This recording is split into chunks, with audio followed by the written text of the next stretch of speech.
Chapter 1143. They rode on a small airship and passed through a forest that spanned over 200 miles.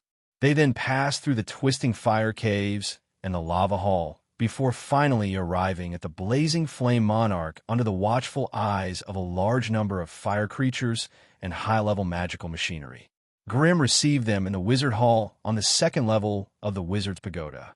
The massive wizard hall was 10,000 square meters in size. A large obsidian table was placed in the center with intricately designed high-back stone chairs on both sides. There were 3 high chairs at one end of the table, arranged in a triangular formation. The one sitting at the front was, of course, the mysterious legendary fire wizard who had single-handedly created the Crimson family, Lord Grimm. Behind him were 2 high chairs, one on the left and the other on the right. On the left was the Blood Queen Mary, who controlled most of the power in the family. On the right was the leader of the Witches of Destiny, Alice, who rarely showed herself in front of others.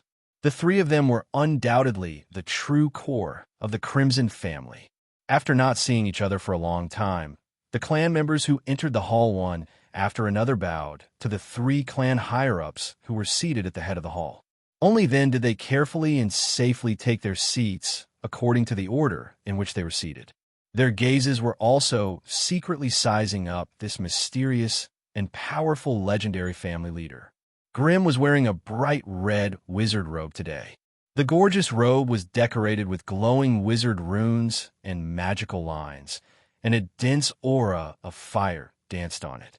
His entire body was completely covered by this loose robe, only revealing a slightly pale face. Grimm's face could be considered handsome. His long black hair was tied behind him with an intricate hoop, and he had deep brows and a tall nose bridge. His thin lips were tightly pursed, and the edges of his lips were slightly cold. After being tempered by blood and fire countless times, Grimm's naivety had completely faded away. What replaced it was a profound and mysterious aura of wisdom and foresight. However, Grimm's face was a little too pale. It was a little different from his usual image of glistening skin and surging blood energy. He gave off a feeling of weakness after recovering from serious illness. The family members saw this and could not help but feel suspicious. Could it be that the rumors that the family leader had returned with heavy injuries were true? Seeing everyone take their seats, Grimm covered his mouth with his fist and coughed a few times. He then looked up at the crowd, and his gaze finally landed on Gargamel, who was first to the left. Since everyone is here, then, Gargamel, you will first report the basic situation of the family's headquarters these past few years. Yes. Gargamel hurriedly stood up and bowed. After receiving Grimm's approval, he took out a thick account book and began to read it in detail. Currently, the only area that the family directly controls in the scattered forest of towers is Alovis. Through subsidiary families or other organizations, we indirectly control areas such as the Red Cloud Terrace, Tranquil Pasture, Crow Ridge, Hunter's Coast, Lake Minna. The Crimson Dynasty's territory has expanded by another 300 kilometers to the northwest, bordering the Rander family's territory. The 3rd Magic Machine Division has already advanced north and has penetrated 400 kilometers into the Dark Forest. They are currently building an outpost camp. According to the information they sent back, the attacks from the Lord of the Dark Forest are getting more intense, and it is very likely that a war will break out in the near future. Their commander has already requested reinforcements from high-ranked magi. The Alovis region has all belonged to the family. Currently, there are 7 rank 1 resource points, 22 rank 2 resource points, and 106 rank 3 resource points. There are 97 magi belonging to the family. Among them, there are 5 rank 3 magi, 26 rank 2 magi, and 66 rank 1 magi. The family's resources. The total amount of magic crystals this year is 2,179,780. The total amount of magic crystals spent is 1,463,500. The detailed list of resources is as follows, one by one. Gargamel listed out the family's affairs according to what everyone was concerned about. It was simple and clear. However, he did not announce the more detailed and comprehensive information. After all, it involved many core affairs of the Crimson family and could only be revealed in a one-on-one report.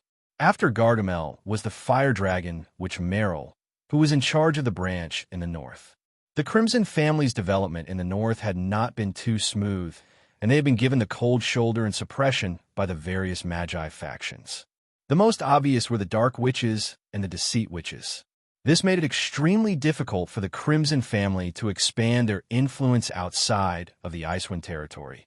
However, the White Tower was backed by the Dark Forest, and the area there was vast and rich in resources. Even if the other areas were restricted, they could still bring in a lot of magical beasts for the family. Apart from these two territories, the Crimson family also had two secondary planes that were rich in resources with their own characteristics.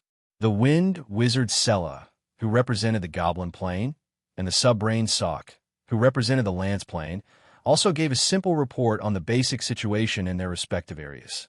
During the time Grimm was away, the Goblin plane had amassed 670,000 tons of refined magic alloy, which was enough to give the Crimson family another 20,000 to 30,000 metal magical machines, or 12 floating airships, or 2 magical puppet dragons.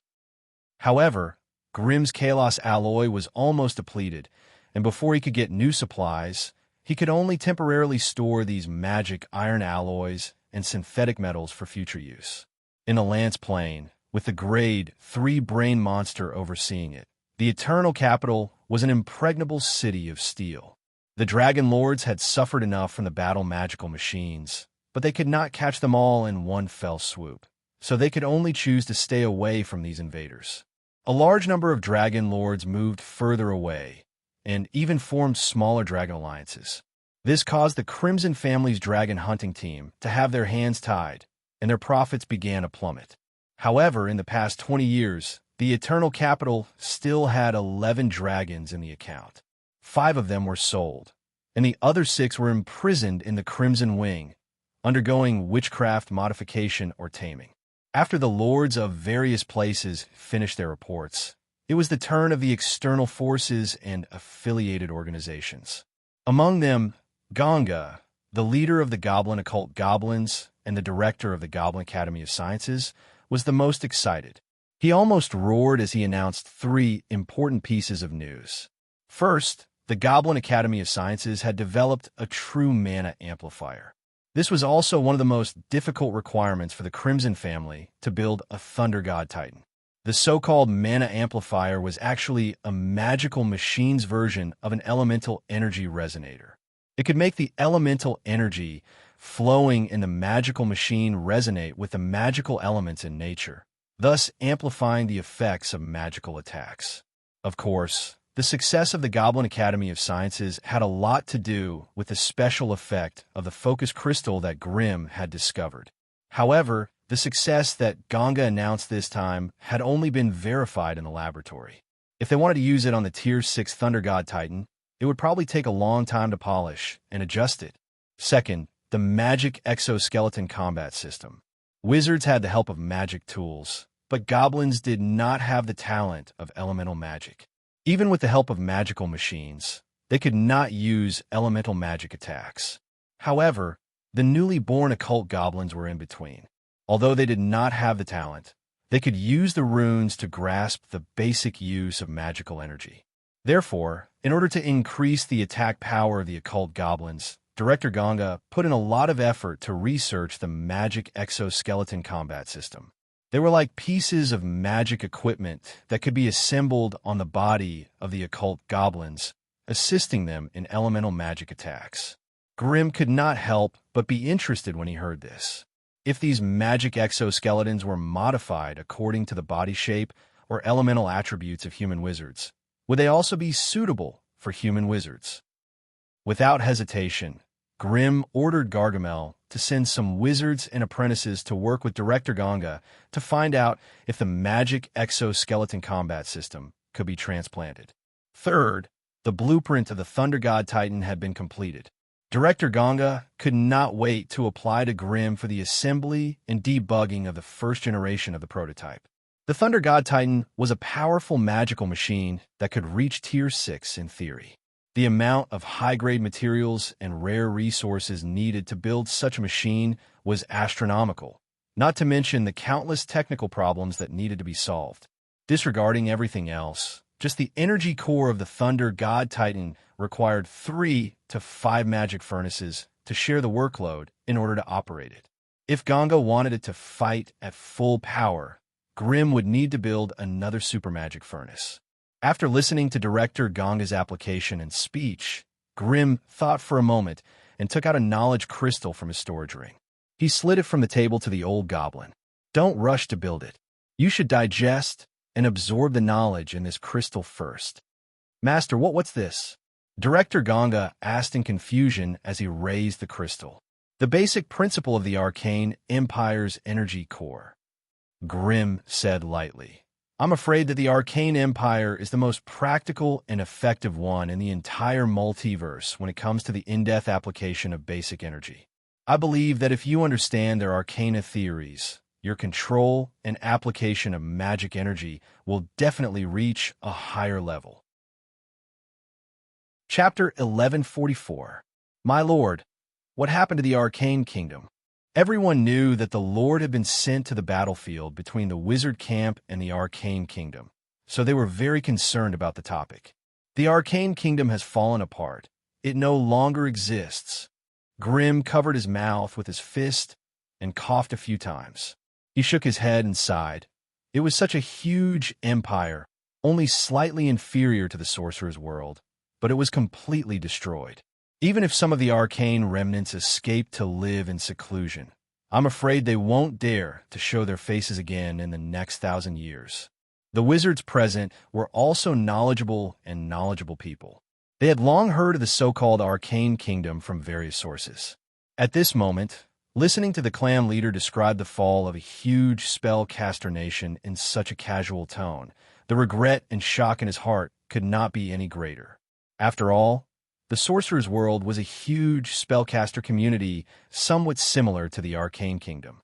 However, during the period when the Sorcerer's World was flourishing, it was a period of recovery and calm after the Great War between the Disaster World and the Titans that affected most of the multiverse.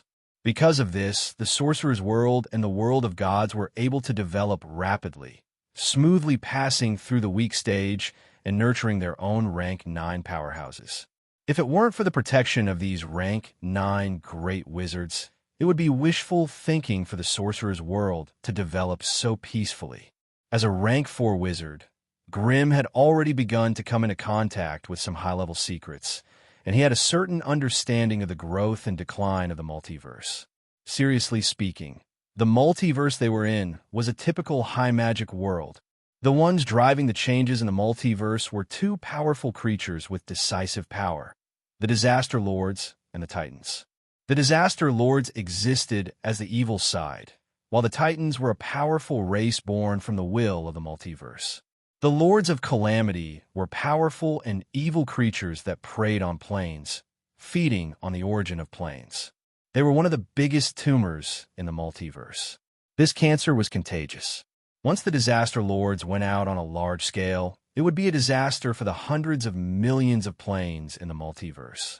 Therefore, the Titans were born from the will of the multiverse, and they were born with unparalleled physical strength and violent lightning purification power. The sole purpose of their birth was to travel across the multiverse and eliminate the Calamity Lords. Whenever a fierce battle broke out between the Disaster Overlords and the Titans, both sides would suffer great losses. The Titans retreated to the depths of the multiverse to recuperate, while the Lords of Disaster returned to the Calamity Plane to recuperate. And that period was the best stage of development for the millions of species in the multiverse. Once the Lords of Calamity recovered from their injuries and woke up from their 10,000 years of slumber, the entire multiverse would once again be plunged into a state of turmoil and constant conflict. Whenever this happened, the Titans would gather from the depths of the multiverse and search for traces of the Calamity Overlords. Moreover, both sides would never fight alone and would always rope in vassal forces or races. From there, Terrifying planar wars would be waged one after another in every corner of the multiverse. Every time this happened, those large tribes or factions would be forced to take a stand. They would either help the Titans fight the Calamity Overlords or help the Calamity Overlords wreak havoc in the multiverse. No matter which one it would cause a drastic change in the power structure of the entire multiverse. Some powerful races had just made their debut in the multiverse when they were dragged into an unsuitable war and wiped out by one of the two sides. Some tribes, on the other hand, had hitched a ride on the war and quickly rose to become a powerful force in the multiverse that could not be ignored. Therefore, the entire multiverse was slowly advancing in such a pulse of war. The Calamity Overlords and the Titans would both suffer great losses and retreat from the stage, leaving the other races and creatures with a beautiful period of prosperity. When they recovered from their injuries and stepped out of their hibernation, the entire multiverse would be engulfed in the flames of war. The newly grown weeds would either be burned or survived and would soon enter the next cycle of the universe. Therefore, during the peaceful times, every powerful race and force was desperately trying to increase their strength so that they could get through the next universe war in their best state. The Sorcerer World was very fortunate to have risen during the golden period of development for the multiverse. Now, as the multiverse had been peaceful for such a long time, the Calamity Overlords had once again become restless. The first to awaken were the weaker Calamity Overlords. Their strength was either at level 6 or level 7, and they began to stir up trouble in the entire multiverse, starting wars everywhere, invading those planes that had just grown up, absorbing their planar origins in order to recover their strength as quickly as possible. Their awakening also meant that the more powerful Calamity Overlords were about to awaken as well. Once the Calamity Worlds became active and dangerous again, it would be the time for a large number of Titans to step out of the multiverse and fight them to the death. It was because of his understanding of the background of the universe that Grimm could not help but sigh. The Arcane Kingdom might not be weak, but it was not the right time to rise. Therefore, it became the first target of some of the Calamity Overlords. As for the intervention of the Sorcerer World, it was more like a windfall, using the blades of the Calamity Overlords to snatch some leftovers and scraps. Therefore, if the newly awakened Calamity Overlords were a pack of terrifying jackals, then the Sorcerer World was like a group of scavenging vultures. Both sides cooperated, but also had conflicts. The relationship between the two camps could be said to be extremely chaotic. Of course, such a grand worldview of the multiverse could only be considered as a preliminary understanding of it after Grimm reached level 4. As for Mary and the others, their perspective was mostly limited to the Sorcerer World and could not analyze the deep reasons behind the destruction of the Arcane Kingdom. But Grimm was not in the mood and obligation to enlighten them about the worldview. Therefore, after a brief sigh, Grimm shifted his attention back to the internal affairs of the family. The Goblin group, led by Cabby, stepped forward to report the situation. After the previous Goblin Rebellion, the Goblin camp had been divided by the Crimson family. They were divided into the Goblin Trade Union, which focused on trade and smuggling, the Goblin Wizards, Goblin Mechanical Warlocks, and the newly divided Demonized Goblins. As Cabby's individual strength was weak, he became the new president of the Goblin Trade Union. He was in charge of all the Goblin trade and smuggling activities. With his flexible mind, flexible body, and magic crystals, the Goblin Trade Union expanded its business to every corner of the Sorcerer World. From the Silver Alliance in the west, to the Sorcerer Association in the east, to the Northern Witches in the north, and to the scattered towers where the headquarters were located. Goblins could be seen in almost all the Sorcerer World's territories. Busy figures could be seen. Grimm's reputation as a Tier 4 legendary fire wizard and the Crimson family's illustrious name supported them in their expansion. Of course, generations of goblins worked hard and risked their lives for it.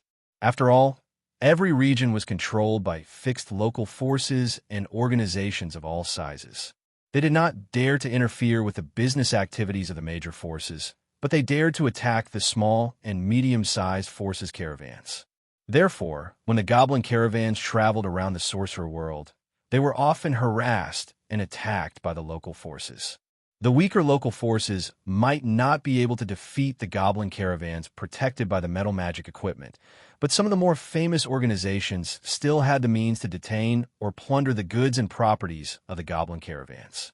In these 100 years, more than 70 goblin caravans had successively perished in the vast land of the sorcerer world due to various reasons. The insect Lich Bliss led the assassination department, traveled around the continent day and night, investigating the attacks on the goblin caravans and punishing the enemies. This operation was considered successful in the Scattered Towers, but it was difficult to extend it to the areas ruled by the three major forces. After all, Grimm's reputation as a legendary fire wizard was only known in the Scattered Towers. Outside of the central continent, there were only a handful of people who knew of his name. Grimm listened attentively as his subordinates stood up one after another to report the situation of their respective missions. He didn't express his opinion or interfere too much. He only asked a few questions about some of the issues he was concerned about. After everyone finished their reports, Grimm coughed softly, and the hall immediately became silent. Grimm looked around and glanced at the familiar faces, finally breaking his silence. Grimm raised his hand and released two milky white orbs of light, allowing them to float in front of him. From your reports, I can see that everyone has been working hard during this period of time. Now it's time to give out rewards. These are the coordinates of the two secondary planes I just obtained from the Scattered Towers Association. They are both small planes that have been developed quite well. Hearing Grimm's words, the eyes of the various scarlet magi in the hall lit up, their gazes burning with passion as they stared at the milky white balls of light. Grimm smiled faintly. Then let's discuss which two forces in the family will obtain the rights to control these two secondary planes. Chapter 1145. The right to control the plane. The family was preparing to give up control of the plane. The Scarlet Magi present could not help but look fervent. The Scarlet family currently only had two secondary planes. One was the Goblin plane, which provided the family with a large amount of metal ores. The other was the Lance plane, which was the family's main plane of resources for the dragons.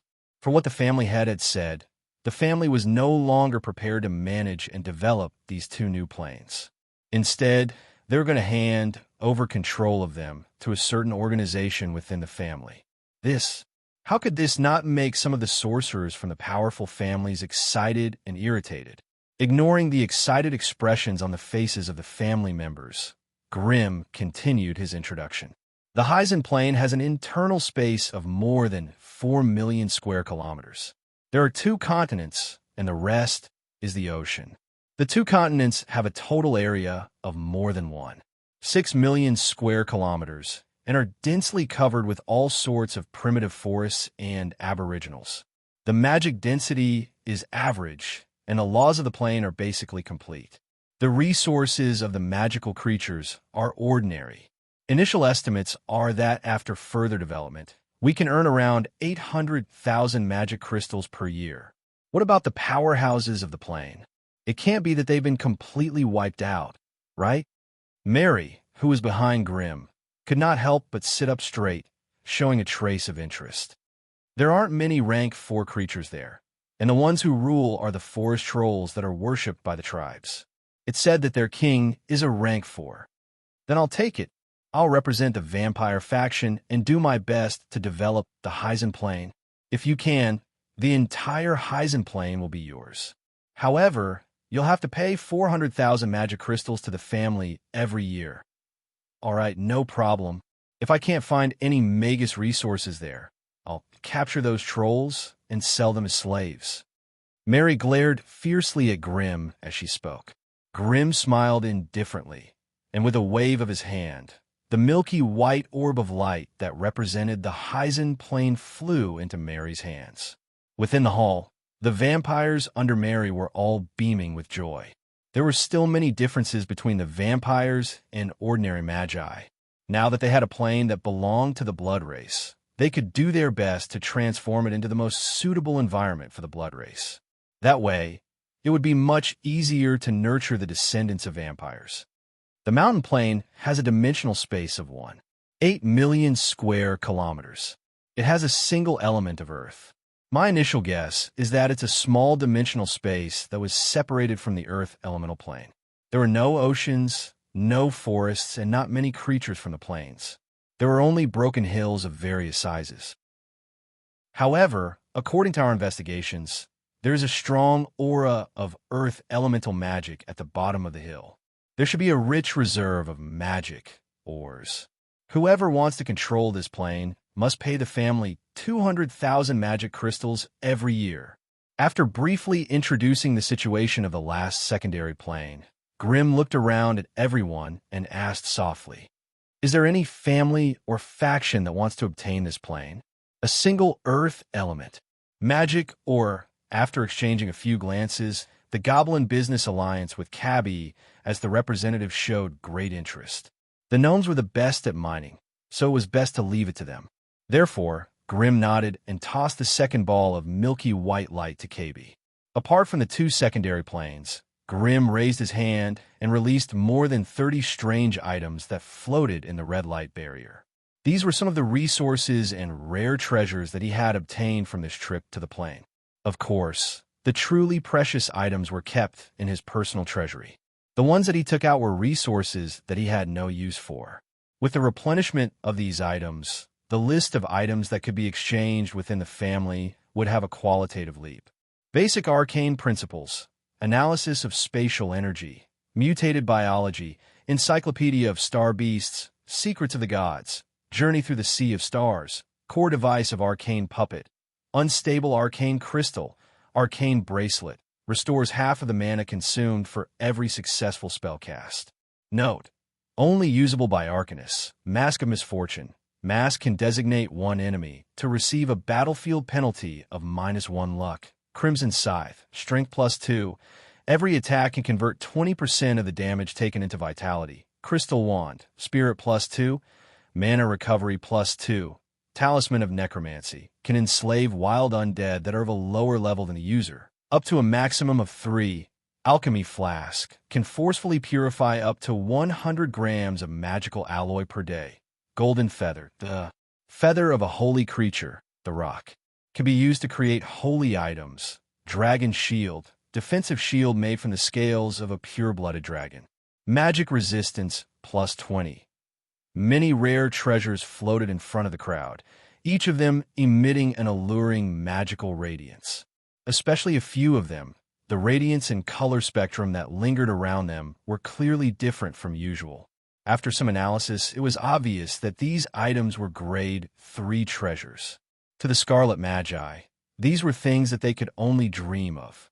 Putting everything else aside, just the few tier 3 sorcerers in the family were all staring at these treasures with fiery and passionate gazes.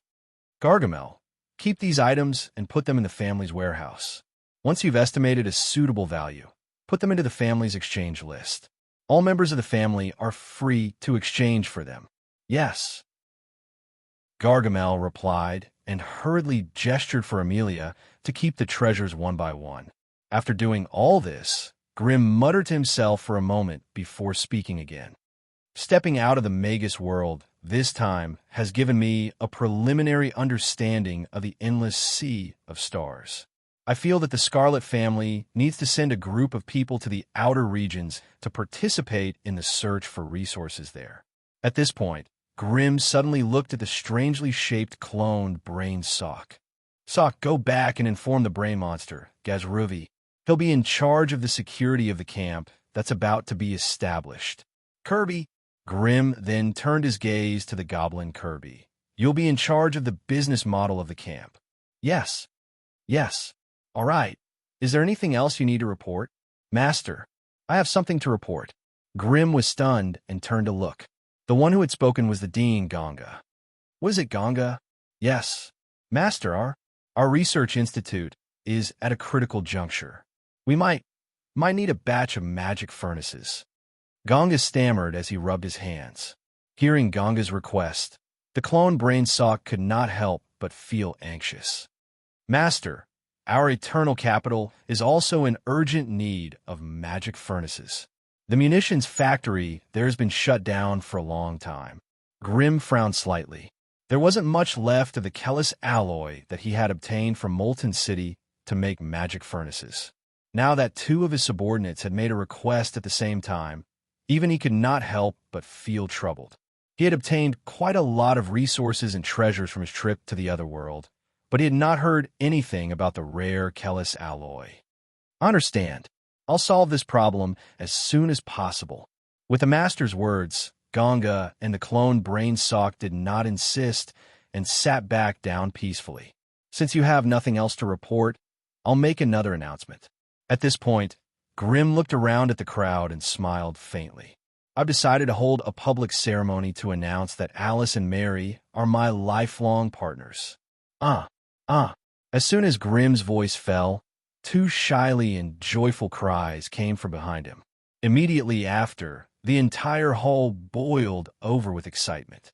Tens of voices sounded at the same time, and the sounds of congratulations and congratulations filled the air. All the magi of the family stood up and congratulated the two madams, as well as the master of the family. Amelia and Meryl immediately rushed to Alice and Mary's side, hugging their arms tightly as they laughed softly. In the Magus world, ordinary mortals might have an official marriage ceremony. However, for the high and mighty magi, they would stay together if they liked each other, and would separate if they did not. They did not bind each other with an old-fashioned ceremony like mortals did.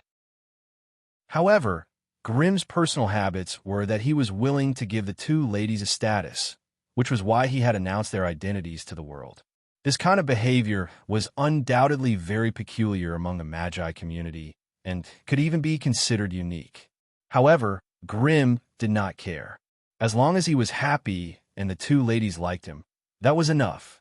As for the two women who were surrounded by the crowd, although they weren't as bashful as mortal women, their faces were still flushed red. They looked at Grimm with shame and anger, but there was also a hint of joy in their eyes. They were happy that Grimm had publicly expressed his feelings, but angry that he had not discussed such a big matter with them beforehand. Mary was fine, as she had long since made it clear that the carriage belonged to Grimm and had never hidden this from outsiders. However, Alice's identity was a little special. Her feelings in marriage would obviously affect the power structure of the Northern Magi, so it was a little troublesome to handle. However, Grimm's resolute announcement clearly showed that he didn't want Alice to hesitate any longer, and he didn't want to hesitate any longer either. The crowd continued to make noise for a while, before leaving the blazing flame monarch excitedly. Just as Grimm stood up, he was blocked by Alice and Mary. "Grimm, why your decision is too rash." Alice's face was red as she grumbled. "Sister Mary might not have a problem, but my identity... In short, you're too rash." "What do you mean I'm not a problem? You didn't ask for my opinion, all right? It's not like I have to get married." Mary was clearly beaming with joy, but she still put on a proud expression. Grimm grabbed their slender hands and spoke with a solemn expression. "I know it's very rash. However, if I don't force myself, I'll never be able to find a solution to many problems. In the coming period, there will be a lot of trouble for me. Not just the Dark Witches, but also the Magus Association. That's why I want the two of you to accompany me through this. Are you willing?" Chapter 1146.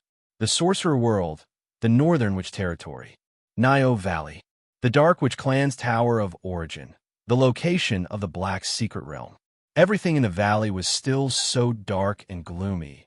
All the animals and plants were shrouded in a layer of hazy and illusory, strange shadows, gray and lifeless. And on the tall Tower of Origin, a fierce quarrel was going on. In a dark secret room, 3 black figures were confronting each other coldly, looking at each other with swords drawn. "Circe, although you're the clan leader, it doesn't mean that you have all the power in the clan." An unusually old and hoarse voice from the black figure on the left said, "What's going on with Shunny? Where's the Shadow Pearl? If you don't give me an explanation today, our sisters in the Dark Tribe won't listen to the orders of the headquarters anymore." And on the right, an equally hoarse voice also sounded at the right time. "That's right, Circe. A level 4 sister is gone just like that. You have to give us an explanation. The black figure surrounded by the two was quite tall and slender, but her tone was particularly cold and fierce. Elders, I'm the one who gave the order to Shani, and I'm also the one who asked her to participate in the mission of the Arcane Kingdom. If you have any questions, just ask me. Seeing that Circe was so resolute, the two elders of the Dark Tribe couldn't help but soften their tone a little. Finally, the elder of the Dark Tribe on the left spoke again.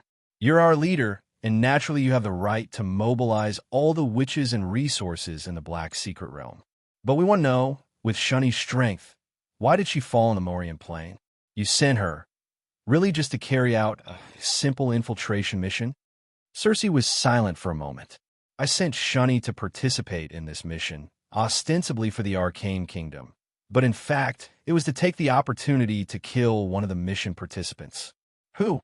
Grim, a level 4 fire wizard from the Scattered Tower Forest. The two elders looked at each other and nodded silently. Obviously, they were familiar with Grim. That Grim is just a newly promoted fire wizard, but Shani has already reached the intermediate tier 4. You also gave her the shadow orb before we set off. Why did you fail the mission? Did she die at the hands of those arcanists or at the hands of Grim? Circe could not help but fall silent again. After a while, he said sadly, the Morian Plain has been completely destroyed. Even if we send the wise Lady Elsa to infiltrate it to find the cause of death, I'm afraid we won't get any results. So we're just going to let Shani die in vain. Moreover, the Shadow Pearl did not return smoothly. This will have an extremely detrimental effect on the subsequent fusion of our Black Secret Realm and the Shadow Kingdom. What are you going to do? Shani's death must have something to do with Grim. I will find him for revenge. The Shadow Orb is definitely with him. I'll take it back when the time comes. Circe said coldly. In what name? Don't forget that Grim is now an elder of the Scattered Talon Association. Without any evidence, it will be difficult for us to deal with him. Do you want to cause a head-on conflict between the Dark Witches and the Scattered Talon Association? The elder of the Dark Department interrupted her coldly. Let's find evidence first. Another elder sorcerer sighed and said, didn't they also have sorcerers from the Silver Alliance in their group? Let's start with them first and see if we can get direct evidence that Grim killed Shani. With the evidence, we can propose a motion in the Witch Council to mobilize the entire Northern Witches to kill Grim. Presumably, those old foxes in the Scattered Talon Association won't dare to go against all of us Northern Witches, right? Understood. I'll immediately arrange for someone to contact that wizard from the Silver Alliance. Circe thought for a moment and quickly nodded in agreement. Also, what you did this time was really reckless. The elder couldn't help but lament again. In a situation where you don't know the true strength of the other party, you sent your own sister out and even lost our holy relic, the Shadow Pearl. If you haven't found the Shadow Pearl before the next clan meeting, I will suggest to Lady Marvina that you be stripped of your position as chief. Seconded. I also agree with Elder Jakito's suggestion. Circe, you've been in the position of chief for too long. It's time for someone else to replace you. Otherwise, wouldn't the entire Dark Witch's headquarters be ruled by the Acra family? As a rank 4 Dark Witch, Circe was the chief of the Dark Witches. Naturally, she had the greatest authority over all the witches and the family's resources. Claudia, the elder of the Dark Witches Division, held great authority over the Dark Witches Assassination Division. Those were all elite witches selected from the Dark Witches headquarters who were skilled in assassination and sneak attacks. As the leader of the Dark Witches Division, Claudia's authority was not much less than Circe's. Jakito, the elder of the Beast Division, was in charge of concocting and nurturing shadow servants. She specialized in creating a powerful shadow army for the Dark Witches, so naturally, she had great authority. The dead Shani was an elder of the Wizard Division, and was usually mainly responsible for the research of shadow magic and the cultivation of new witches.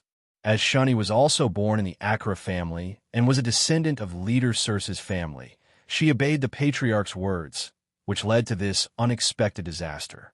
As for the Lady Marvina that Jakito mentioned, she was a rank 6 Dark Witch. As she was stationed in the Outland all year round, She could only remotely manage the affairs of the Dark Witches within the sorcerer world through the Clan Affairs Conference that was held once every century. Hearing the two elders' blatant threats, Leader Cersei could not help but turn ashen, but there was nothing she could do about it. At the rank of Rank 4, even as the chief-in-chief, she did not have as much control over them as she had imagined.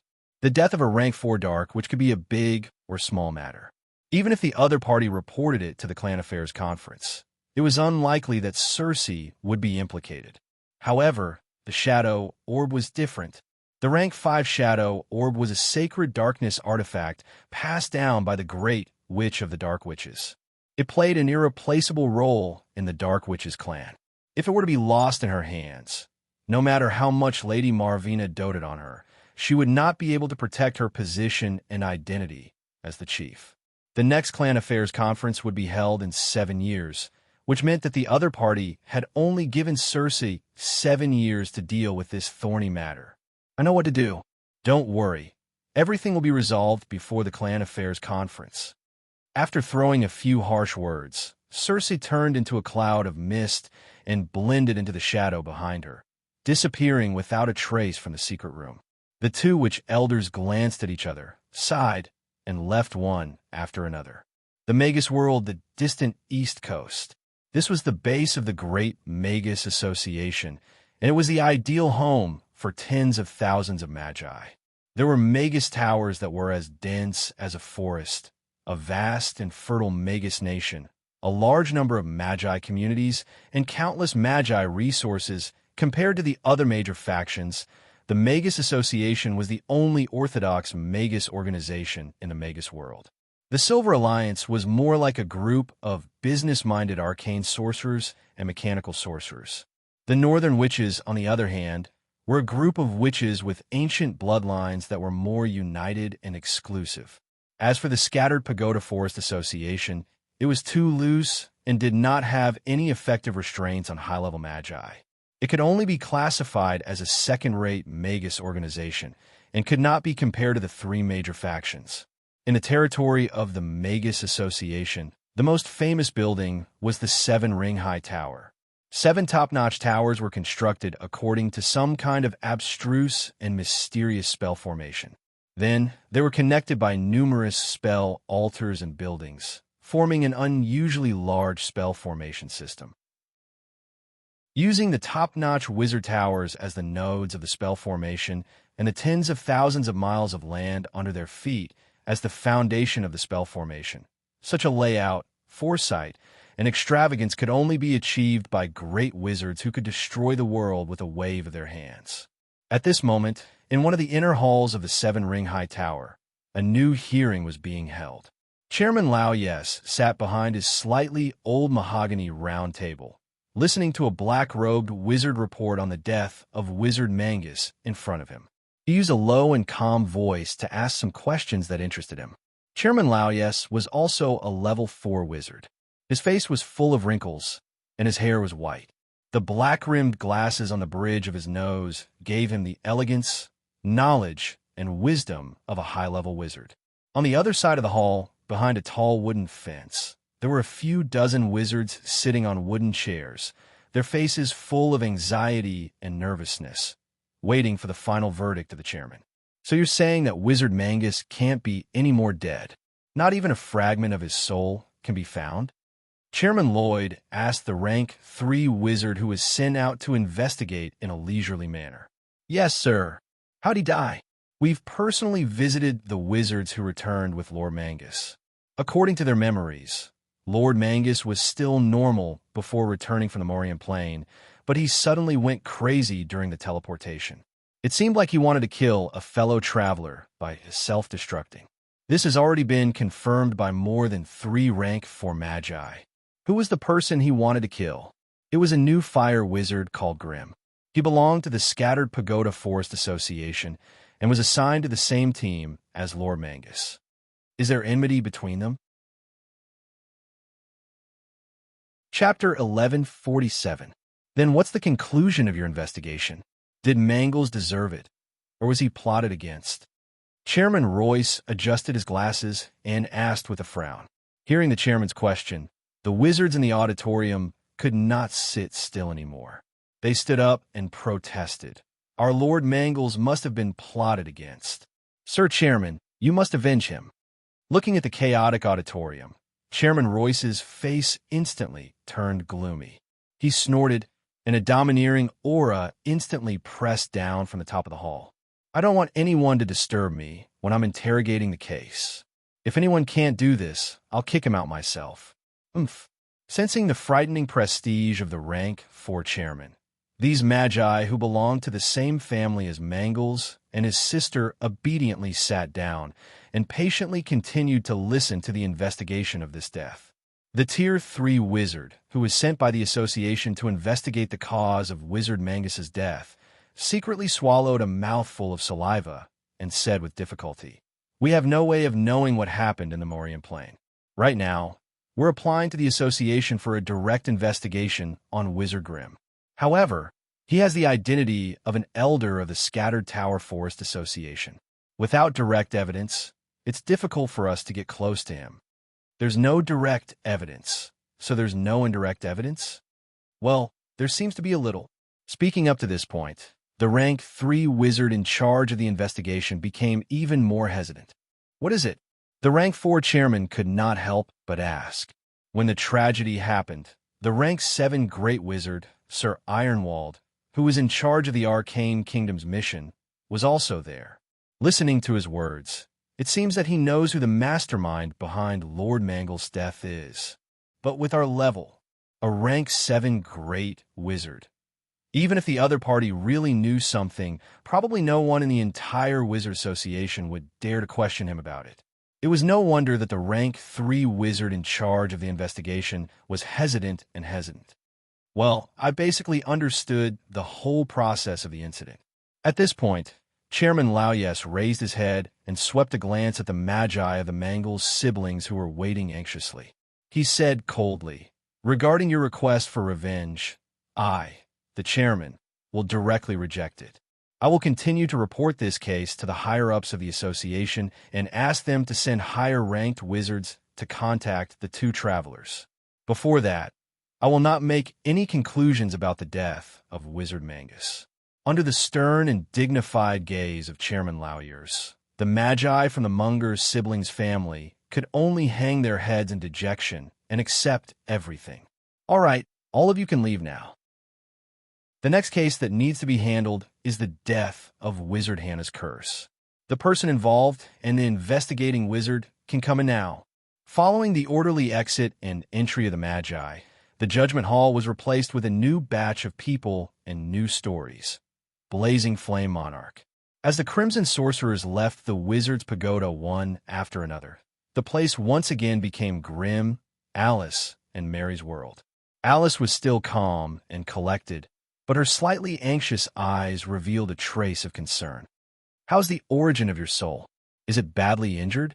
Mary also quietened down, looking at Grimm with the same concern. Grimm had already completed the elemental energy transformation of his body and mind. Any damage could be repaired by replacing or reassembling the elemental energy. Logically speaking, there should not be a situation where his body was damaged and could not recover for a long time. If it really did happen, it could only mean that the damage to his body had already reached the origin of his soul. The damage to his body was only a reflection of the damage to his soul. This kind of injury was usually very difficult to recover from. The sudden self-destruction of that fellow from the Wizard Association has damaged the origin of my soul. I'm afraid I'll need a long period of recuperation to recover.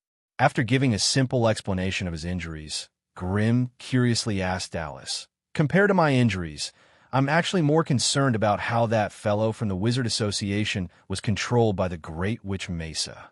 Could it be that the Great Witch Mesa can control the mind of a level 4 magus at will?" Mary's face was also filled with shock and fear. Compared to the sorcerers who lived in the plain world, the great sorcerers were a completely different species. Due to excessive mutation or extreme modification, great magi were completely different from ordinary magi in terms of physique, bloodline, and soul. Hence, whenever great magi were mentioned, Even a person like Mary, who was not afraid of anything, would be filled with awe. A great witch who could control the life and death of a level 4 magus at will. Just thinking about it was terrifying. You've overestimated the great witch Mesa.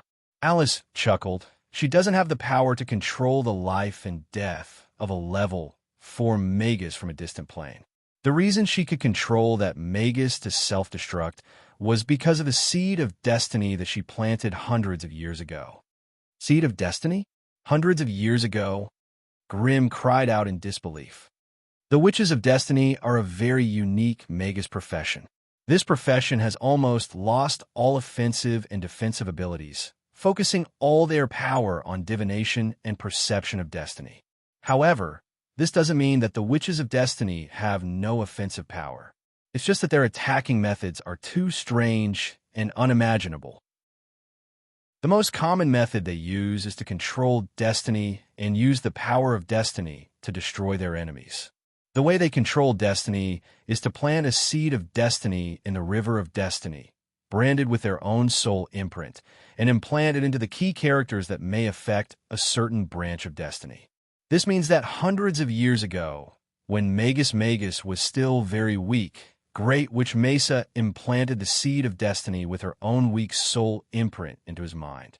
However, this seed of destiny did not take the opportunity to grow and devour his soul imprint. It only lurked in the depths of his soul. This way, she can activate the seed of destiny whenever she thinks it's appropriate and temporarily control the fate node. However, the stronger the fate node is, the weaker this control will be and the shorter the duration. This is why she could only use the irreversible method of self-destruction to attack. There's another person's seed of consciousness lurking in his soul imprint, but the wizard has never been able to detect it. Mary was shocked. If the seed of destiny is activated and remains active, it will naturally be noticed by the parasitic wizards. But the great thing about Mesa is that she can keep the seed of destiny in a sealed state, without any conscious activity, and naturally, the host will not be able to detect it. Only at the moment of activation, the seed of destiny will instantly burst out with all its power and control everything in the host. Alice could not help but sigh. You mean this kind of hidden seed of destiny can't be detected at all? Even you can't distinguish it. And everyone around us might suddenly become our enemy at some point in time? Grimm asked while gnashing his teeth. That's right. That's right. It was no wonder that he was so angry. During the entire mission period of the Arcane Kingdom, he had invested a lot of resources and effort on the Mangle's siblings. He also hoped to rely on them to find a perfect entry point in the Wizard Association so that they could open the door of a huge wizard organization. But now, he had been protecting them all the time, supporting them through several difficult moments of the mission, and the final reward was a terrible self-destruction. If it wasn't for Grimm's strength that allowed him to survive the explosion, the outcome would have been different. It's not that the seed of destiny can't be detected at all. It just needs the other party to let go of all their minds. Do you think I have the time and the power to detect the minds of everyone around us? Alice could not help but smile bitterly. So, you mean we have no means to prevent the invasion of the Great Witch Mesa's fate? We can't always be on guard against the people around us in everything we do in the future, right? Grimm's expression could not help but become dignified. Don't worry, Alice comforted him.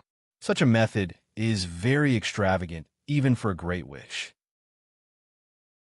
If the seed of destiny is too weak, it naturally can't threaten us. And if it's implanted in the body of a powerful wizard, the probability of being discovered is quite high. The wizard Magus who attacked you should be a semi-advanced wizard. He's not a pure grade 4 wizard.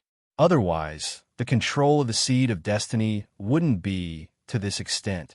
Hearing Alice's explanation, Grimm was a little relieved. Okay, don't talk about such a depressing thing anymore. By the way, Grimm, what did you get from this trip to the other plane? It shouldn't be just those bits and pieces of rubbish, right? Mary couldn't help but get excited when she talked about treasures. She looked anxious and curious. Those were precious arcane books and weapons full of foreign styles. but when it came to Mary, they were just bits and pieces of rubbish. Grimm could not help but be speechless. The trip to the Arcane Kingdom had indeed brought Grimm a lot of income, and he also had the desire to show off in front of his two partners. Grimm smiled and waved his hand to show off the real harvest of the trip. Dozens of dark red bubbles suddenly floated in the hall, and each bubble contained a strange item. From books to materials, from treasures to weapons, there was everything that should be there, filling Ling Lang's eyes. And among them, the energy aura lingering around them was emitting a misty purple light. This was the elemental aura unique to Grade 4 items. Meanwhile, two dark red bubbles hovered above the Tier 4 items, radiating a different kind of light. The light radiating from these bubbles gave off an oppressive feeling. Chapter 1148. The divine artifact that Alice was referred to was a supreme grade item. In other words, it was a powerful artifact that surpassed Grade 4. Such an item had already exceeded the limits of the plane's power, so it was difficult to create it in the plane itself. Usually, only the high and mighty gods or great wizards would use certain methods to create or refine them. Such an item would naturally not appear in the hands of a mortal being. Hence, Alice was slightly better in terms of supreme grade items. At least the cards of Fate and Hourglass in her hands belonged to this category of powerful items. Mary, on the other hand, was a complete novice who had never seen an item of this level. Hence, under the influence of her strong desire, she widened her eyes and walked towards the two dark red bubbles with a heavy heart. She was in a trance and wanted to reach out and embrace them. However, her hand was stopped halfway by another pair of hands. Mary could not help but glare at Alice, who stopped her. But when her gaze met Alice's eyes that were as dazzling as stars, she shuddered and sobered up. What happened to me just now? Alice smiled slightly. Her silky hair draped over her shoulders, and her face was unusually gentle and peaceful. She inexplicably exuded a bewitching and mysterious aura. You've been bewitched. They're divine artifacts, and they have a master at that. That's why they've tried every possible way to escape from here. They've bewitched you and wanted to use your power to escape. I've been bewitched. How? How is this possible? How could I be bewitched by some mindless and senseless items? Are you lying to me? Mary had a look of disbelief on her face. She looked at Alice doubtfully for a few times before her gaze finally landed on Grimm. Don't feel strange or surprised, Mary. They're divine artifacts, sacred artifacts, and legendary supreme grade items. It's not an exaggeration to say that they have such power. Grimm also laughed bitterly. You should know that ever since I obtained them, I've been constantly harassed and infected by them. I've suffered much more than you. Alice's bright eyes once again swept across the two supreme grade items, and she could not help but sigh inwardly. Shadow Pearl. Cough. I didn't expect the Shadow Pearl of the Dark Witches to fall into your hands. They were probably in a mess right now. By the way, what is the other book-shaped item? Why can I sense a vague divine power aura from it? Since the two ladies were interested, Grimm told them about his journey to the Morian plane without hiding anything. Oath and contract. Forming a team. Dark battle. Shunny's death. Shadow Pearl in hand. Evil hoof. Floating city. Lich. Wisdom believer. Beast god believer. The series of mysterious incidents and terrifying battles shook the two women to their core, stirring them to their core. It was not until Grimm finished telling them about the evil things that happened during the teleportation that the two women finally heaved a sigh of relief. They were secretly very gratified for him. The Arcane Empire's mission was worthy of being a death mission that even the veteran level 4 wizards had to avoid. The death rate was really high. Seriously speaking, if Grimm's team didn't have a tough opponent like Grimm, the probability of them being wiped out was as high as 70%. Only the Dark Witch, Shunny, might be able to rely on her unique profession ability to avoid death. As long as the others were blocked by the foreign powerhouses, there was basically no chance of escape. Those who fell on the battlefield of the other planes, Not only their bodies and equipment would become the enemy's spoils of war, even their broken souls would not be spared. They would become materials for the enemy to play with or desecrate, especially those unlucky souls whose souls had fallen into the hands of the liches. They would be unable to live or die. They would suffer for 1,000 years and be enslaved until death. Although Alice had the ability to perceive fate, when Grimm came out of the Morian plane, where the laws of the plane were chaotic, it was difficult for her to clearly perceive what happened to him. Therefore, after listening to Grimm's story, Alice's curved eyebrows could not help but knit together, and she looked like she was in deep thought. That Shunny really deserves to die, Mary said bitterly. She felt that dying in your hands once wasn't enough. She had to go and die again. Fortunately she's dead. Otherwise I'll find a way to kill her when I come back. Even though she had become a pinnacle grade 3 wizard, Mary still retained her rash and impulsive personality. She would start a fight at the slightest disagreement, and her actions were always faster than her brain. However, Grimm could still hear a trace of love and concern in her fierce words. Grimm stroked Mary's hair affectionately, completely ignoring the threat of Mary baring her teeth. Alice still looked worried, completely ignoring Grimm and Mary's flirting. "Why, is it troublesome?" Grimm turned around and asked. "Yes, it's very troublesome. No matter how big the trouble is, you don't have to worry so much. I'll take care of everything. I'm tired of pretending to be courteous with those guys. If they still don't know how to stop, I'll chop off their dirty hands one by one." Although he was covered in injuries, Grimm's fiery temper did not diminish at all. There was also a hint of domineering aura in his words that was not there before. "I'm not afraid of open attacks. As long as I'm here, if the Dark Witches want to push the Northern Witches to declare war on you, they won't be able to get past me first. After all, their actions can't be seen in the light, and they don't have any direct evidence to pin Shunny's death on you. However, I'm worried that they will secretly attack you or the Crimson family. If that happens, I won't be able to stop them." Then let them come." Grimm's eyes gradually turned as red as fire. "If they dare to kill a Crimson Magus, I'll dare to kill 2 Dark Witches. In the whole family, the only people I care about the most are the 2 of you. As long as nothing happens to the 2 of you, I can use everything else to fight them."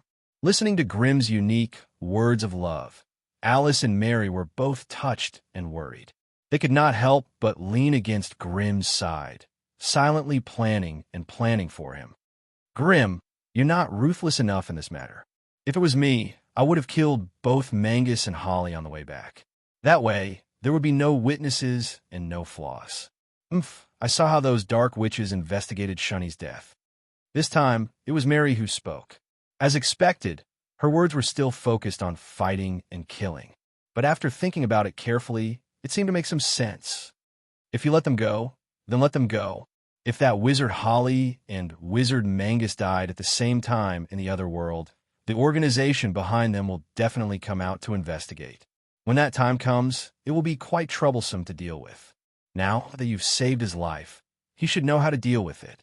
Alice regained her calmness and once again analyzed slowly. "All right, there's something else in here that you need to look at. I always feel that there's something different about this thing, but I can't tell why. Help me take a look at it." Grimm suddenly remembered something and turned his gaze to Alice. His big hand gently patted on her waist and butt, and then slowly kneaded there. Alice hurriedly grabbed his evil big hand and asked curiously with a blushing face, "What is it that you don't know?" "It's her." Grimm raised his hand and gently pointed at the shadow orb in the air. The orb vibrated, and a huge amount of shadow substance, as thick as ink, poured out from it. A small part of the hall was covered in shadow substance. Above the orb, a strange human figure that was trapped by the shadow energy appeared. Looking at the figure, it seemed to be a young woman. Her eyes were closed, and she was quietly floating there. Soul Shadow. This was a very fragile soul shadow. The instant Alice saw the soul shadow, she straightened her back abruptly, and her eyes were bursting with joy. "The Dimension Son. Grimm, how did you get the Dimension Son?" "The Dimension Son?" Seeing Alice's look of joy, Grimm immediately knew that this shadow was definitely not ordinary. However, this title of Son of the Dimension was far too unfamiliar to him, so he had to be some sort of extraordinary being. After listening to Alice's simple explanation, Grimm finally understood what the Dimension Son was. The so-called Dimension Son was also known as the Child of Destiny. Usually, their soul and bloodline were the most compatible with the plane's consciousness. Their birth was completely in accordance with the will of the plane's consciousness, and it was also a method by which the plane's consciousness directly interfered with the plane's development. Usually, when the plane's consciousness sensed some danger, it would push the plane's laws to give birth to an individual whose body, soul, bloodline, and all other aspects were extremely compatible with the plane's supreme laws. Then it would focus its attention on the individual, guiding him or her on a path destined for a glorious transcendence. The individual that the plane's consciousness paid attention to would be like a god from the moment they were born, and everything would go according to their wishes. If they met a hero, they would bow down to them. If they met a beggar, they would meet a downtrodden teacher. If they dug into a bush, they would kick a divine weapon. If they dug into a sweet potato, they would dig out a treasure. And when the Dimension Son grew up, he would naturally be able to carry on the will of the plane's consciousness and push the plane's development in the direction he desired. Unfortunately, the Dimension Son that was cultivated by the Morian plane obviously didn't get enough development. It was interrupted by the destruction of the Arcane Empire and could only be regarded as a semi-finished product. When Grimm captured this soul, he obviously didn't understand the concept of the Dimension Son. He simply felt that this soul's consciousness was too clean, too pure, and too different. Chapter 1149. Wizard World, Celtis Region. Molten Fire City. In the secret chamber of the Wizard's Pagoda, City Master Alfred was dressed in a purple robe, sitting on a stone chair. He looked at the young wizard standing proudly in front of him. He could not help but ask curiously, "Sir Grimm, I don't think we are friends.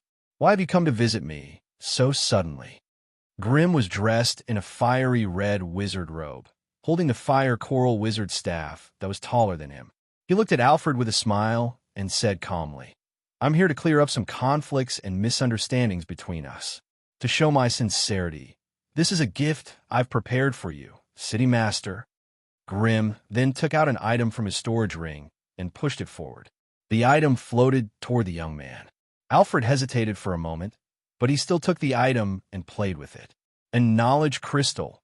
Alfred glanced at Grimm and sent a wisp of his spiritual consciousness into the knowledge crystal. After sensing for a while, he suddenly sat up straight. "What are these?" "Basic principles of arcane techniques, exploration and application of anti-gravity barrier, guide to creating flotation rings, a series of complete and consistent arcane techniques, systematically introducing the entire process from design to creation of the flotation ring, as well as the many issues that needed to be taken care of. With this, he could use it on his wizard pagoda with just a few minor modifications. As a level 4 wizard, how could Alfred not know the importance of the knowledge crystal in his hands? Since ancient times, there had been many talented people in the wizard world who wanted to create a magical device that could fly and help the wizard's pagoda move. Unfortunately, there were too many problems with wizard techniques that troubled them. Firstly, the source of energy for the wizard's pagoda came from the elemental altar. It needed to continuously absorb an alarming amount of elemental energy from the elemental plane. Once the wizard's pagoda moved, the space waymark of the elemental altar would change as well. Then, the space link between the wizard's pagoda and the elemental plane would close naturally.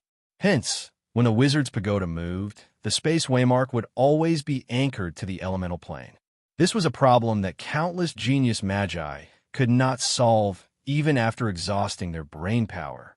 Secondly, in order to make the wizard's pagoda fly, they had to reduce its weight. In that case, finding a new material to build the wizard's pagoda was the key to maintaining a balance between its defense and weight. These many difficult problems had always troubled the wizards who had the ambition to modify the wizard's pagoda. Now that they had the support of this mature and complete new system, It was no longer wishful thinking to complete similar modifications. What do you mean? The contents of this knowledge crystal can be considered a priceless treasure. How could you be willing to hand it over so easily? Alfred raised his head and looked at Grimm again. This time, his gaze was no longer as cold as before. Instead, it was filled with kindness and curiosity. I know that due to my rashness in the past, I have a grudge and a misunderstanding with you, Lord Castellan. The reason I came here is to resolve the misunderstanding. I hope you're satisfied, City Governor. Grimm explained with a smile on his face. As he spoke, he emphasized the word misunderstanding. Alfred quietly looked at Grimm, and after a long time, he finally smiled. Since it's a misunderstanding, let it go. From now on, Lord Grimm will be an esteemed guest of Molten City.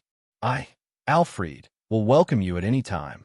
Grimm let out a sigh of relief in his heart, and the smile on his face became even more pronounced. With the stepping stone, the two of them who had turned enemies into friends once again held hands and began to discuss the future cooperation between the two forces in detail. The Crimson family needed the rare ores under Molten City, and Molten City was also very interested in the giant dragons and battle magical devices that the Crimson family controlled.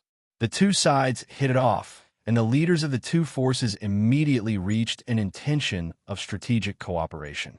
As for the specifics of the deal, they would leave it to their subordinates to slowly negotiate.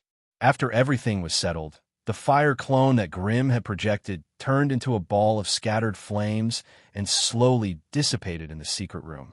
As for the Molten City Master Alfred, he fiddled with the knowledge crystal as he stared at the spot where Grimm had disappeared. His eyes flashed with a complicated light that was difficult for outsiders to understand. Cough! It had only been a few years. A little fellow who would tremble in fear when he spoke to him was now on equal footing with him. Moreover, the items that Grimm had casually taken out were enough to amaze a veteran magus like him. This clearly showed how rich Grimm was and how high the quality was. Hence, even though Grimm had already left, Alfred was still deeply moved. He was completely immersed in a ridiculous space-time disorder. This kid could not be underestimated. Perhaps using this chance to make peace with Grimm was the only way for Molten City to continue developing peacefully. Alfred pondered seriously and finally made up his mind. It could be said that Grimm was the soul and pillar of the Crimson family. When Grimm left for another world, the entire Crimson family could only choose to lie low and wait for his return. When Grimm returned, the entire Crimson family seemed to have changed. They became active and aggressive, once again expanding their influence and influence. Mary brought a large number of vampire subordinates and headed for the Heisen Plain. Although the scattered Tower Forest Association had already developed it for a short period of time, the ruling order and environment were still chaotic. If they wanted to establish a stable ruling structure and continuously develop the resources of the plane, the vampire faction would have to put in a lot of effort. They would have to establish a new outpost, build a teleportation formation, investigate the environment and distribution of resources, try to make contact with the natives of the plane, and intimidate the ambitious slaves. They would also have to establish an effective resource collection system. With so much messy and tedious work, every step had to be carefully calculated and thought over repeatedly. Otherwise, it would lead to extremely serious consequences.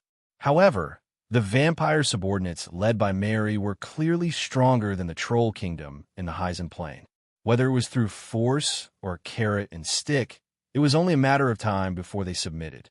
Hence, Grimm did not interfere too much with Mary's actions and allowed her to do as she pleased. As for the mountain plain, the gnome cabbie had already sent a team of 300 gnomes there. They were currently conducting a preliminary geological survey and mapping of the terrain. It was estimated that they would be able to obtain a map of the resources of the secondary plane within a month.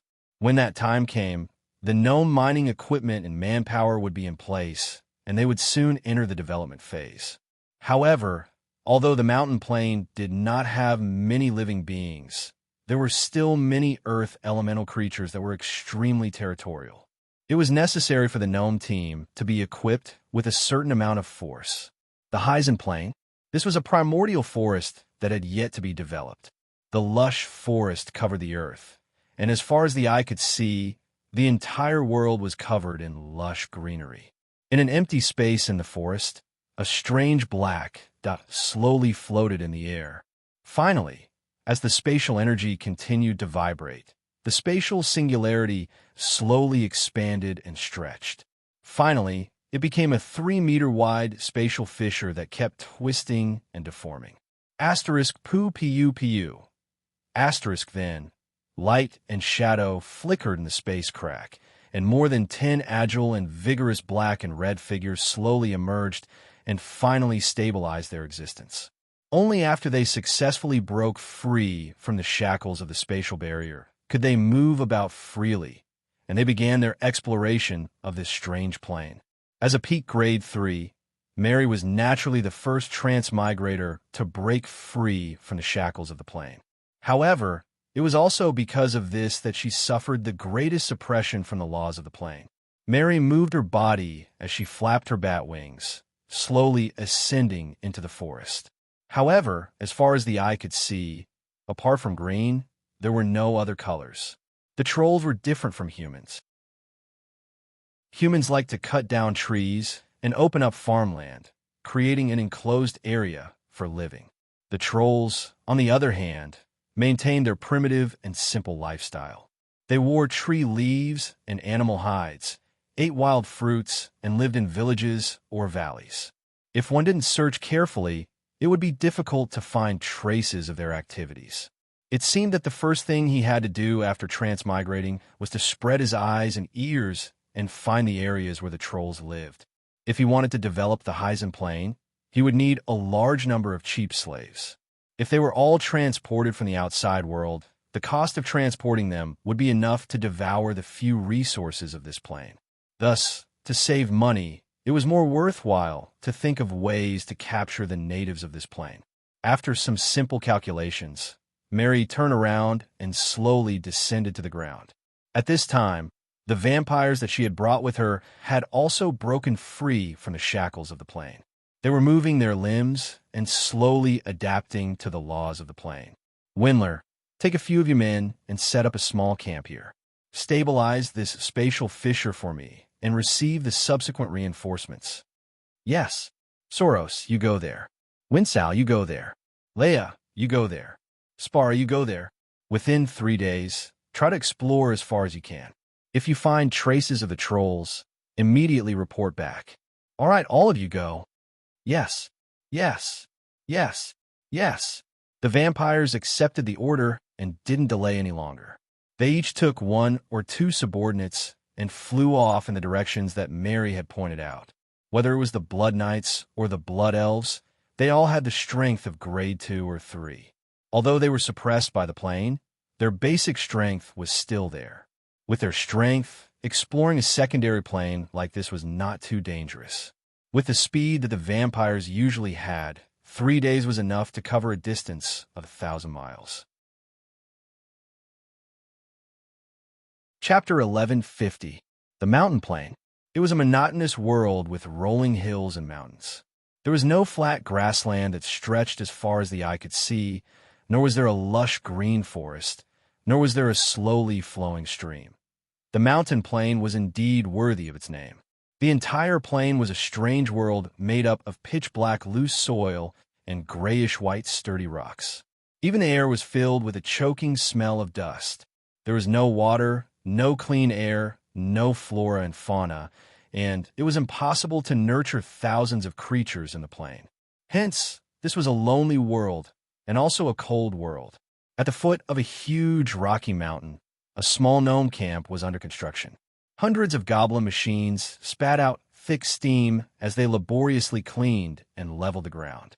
A dozen goblin engineers stood on a huge rock, pointing at the surroundings as though they were discussing the size of the camp and the distribution of buildings.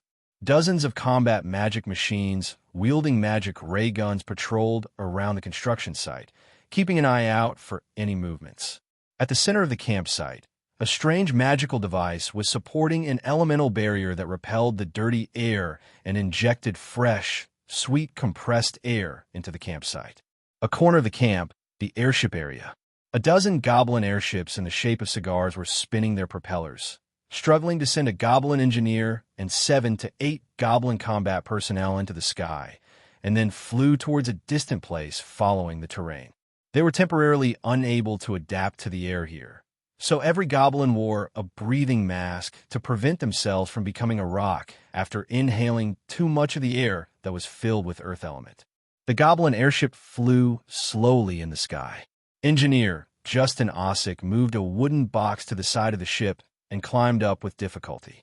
Ossick moved a wooden crate to the side of the ship and climbed up with difficulty. He raised his old X-ray Type 2 telescope and scanned the area below him.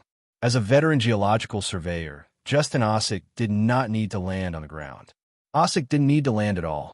He could roughly determine the composition of the ore and the ratio of rare ores just by looking at the exposed surface of the rock strata below him.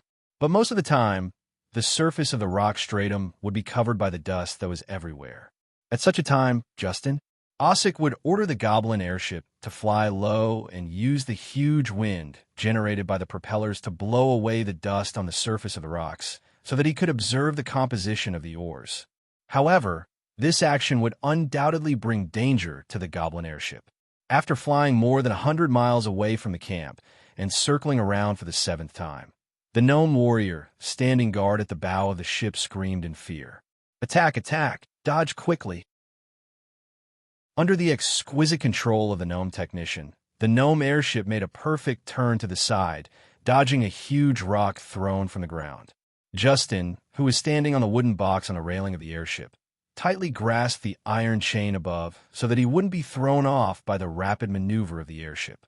After the airship ascended to a safe height, Justin picked up the telescope and searched the ground quickly. Finally, he found that damn enemy. Beside a thick crack in the ground, a 3-meter-tall stone elemental climbed out with great difficulty, waving its stone arms angrily at them. As if a war horn had been blown, more than 30 tier, one stone elementals crawled out of the 1,000-meter-long crevice one after another. They growled lowly as they condensed rocks the size of wash basins and threw them into the sky. As the airship was already 100 meters above the ground, the rocks couldn't reach that height. Thus, he tumbled all the way until he was halfway there, and then he fell down powerlessly. These damn stone people. The gnome captain in charge of the airship's safety was furious. He raised a magic ray gun in his hand, intending to give the natives a fierce counterattack. But his actions were stopped by Justin. "Don't waste firepower on them," Justin shouted at the top of his lungs, but the strong winds at the high altitude prevented his words from traveling more than 5 meters. "Inform the captain to fly west along this canyon.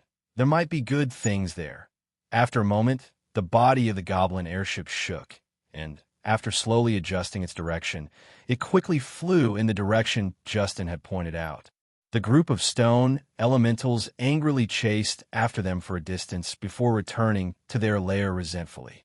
After this period of exploration, the gnomes understood that the endless mountains below them were the habitat of the earth elementals and stone elementals.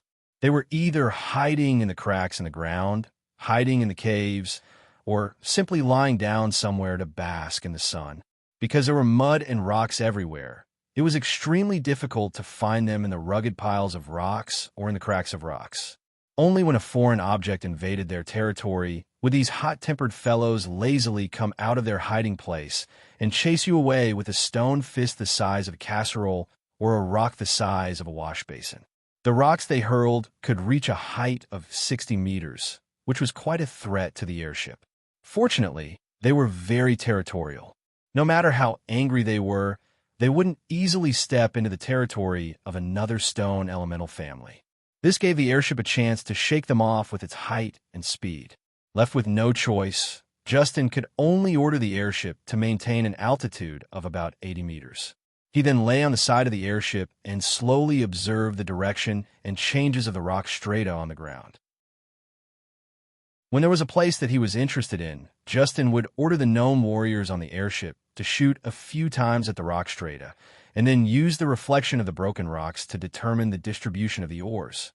Finally, near a valley 317 miles away from the outpost camp, Justin found something special. The airship circled 3 times in the air and scanned the surrounding ground.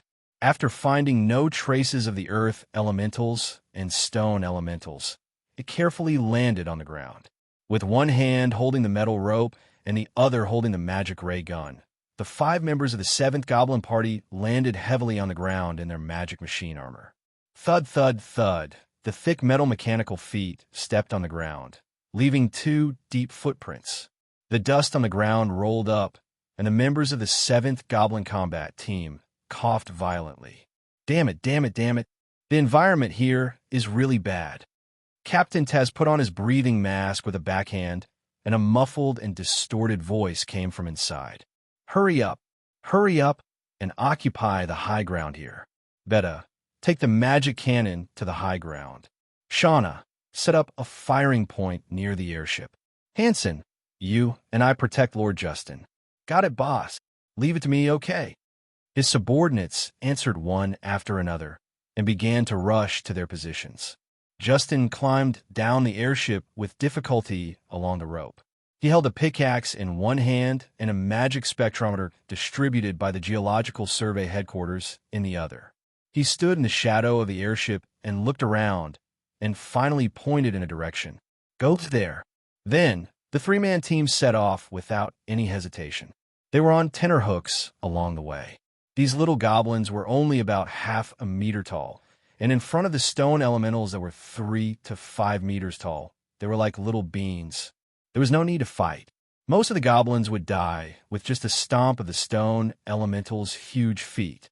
Hence, the 2 goblins who were in charge of protecting the geological surveyor, one at the front and the other at the back, moved slowly and laboriously on the uneven ground with their magic armor that was less than 2 meters long.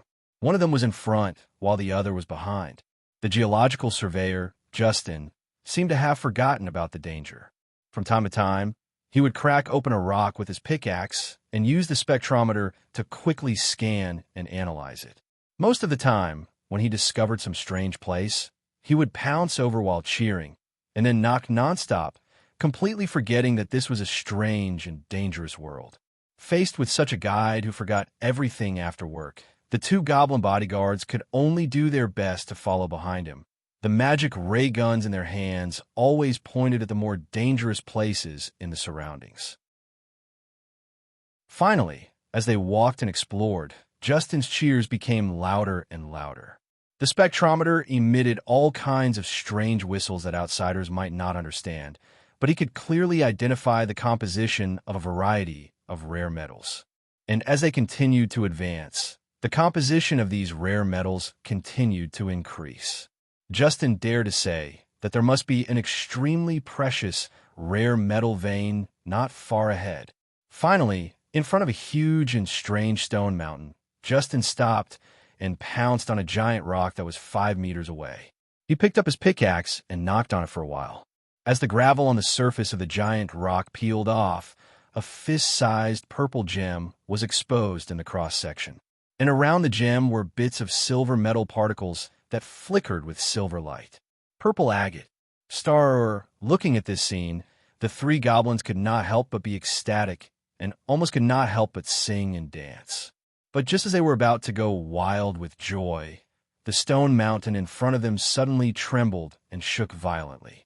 Millstone-sized rocks tumbled down from the top of the mountain like raindrops, turning the area within a radius of 10 miles into a dusty garbage dump. The 3 goblins could not be bothered to celebrate. They turned around and cried for their parents as they fled to the periphery. After rolling and crawling hundreds of meters away, they looked back and were horrified to find that the originally tall and majestic stone mountain had turned into a stone giant that could support the heavens and the earth. It was slowly and arduously climbing out of the pit, and on its huge body, there were colorful, strange gems and all kinds of rare and precious metal ores. Damn it, damn it, damn it. Hurry back to the camp.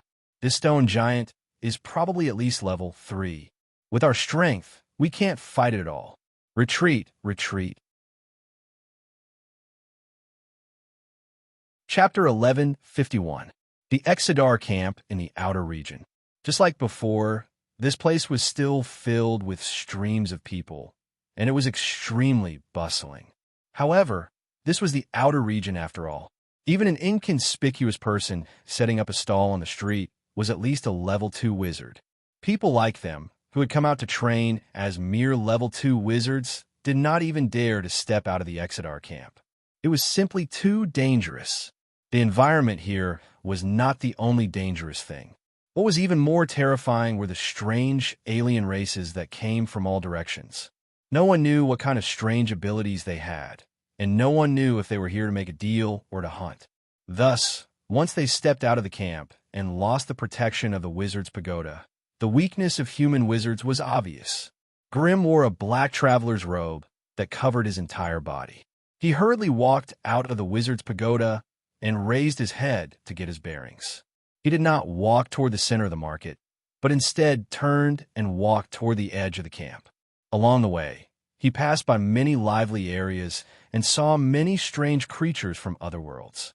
Some of them were Star Ocean wanderers, while others came from the secondary dimensions ruled by the wizards.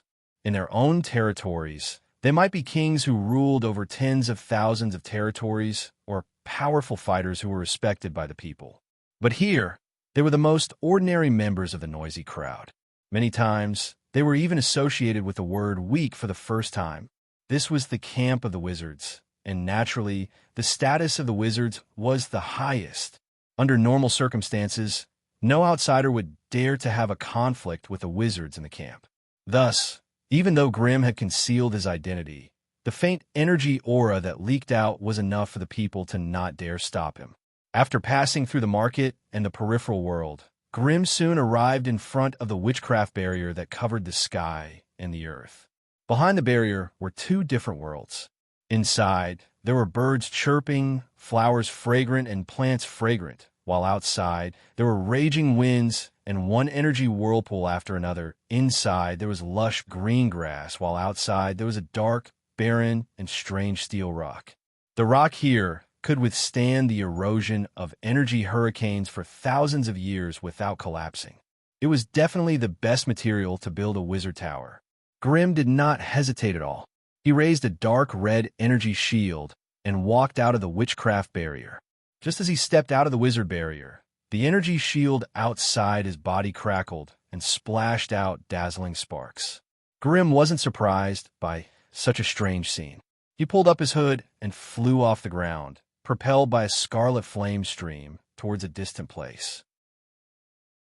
For the sake of secrecy, Grim didn't even use the short-distance teleportation formation in the camp when he left. Instead, he spent 4 days walking the distance of over 1,500 kilometers.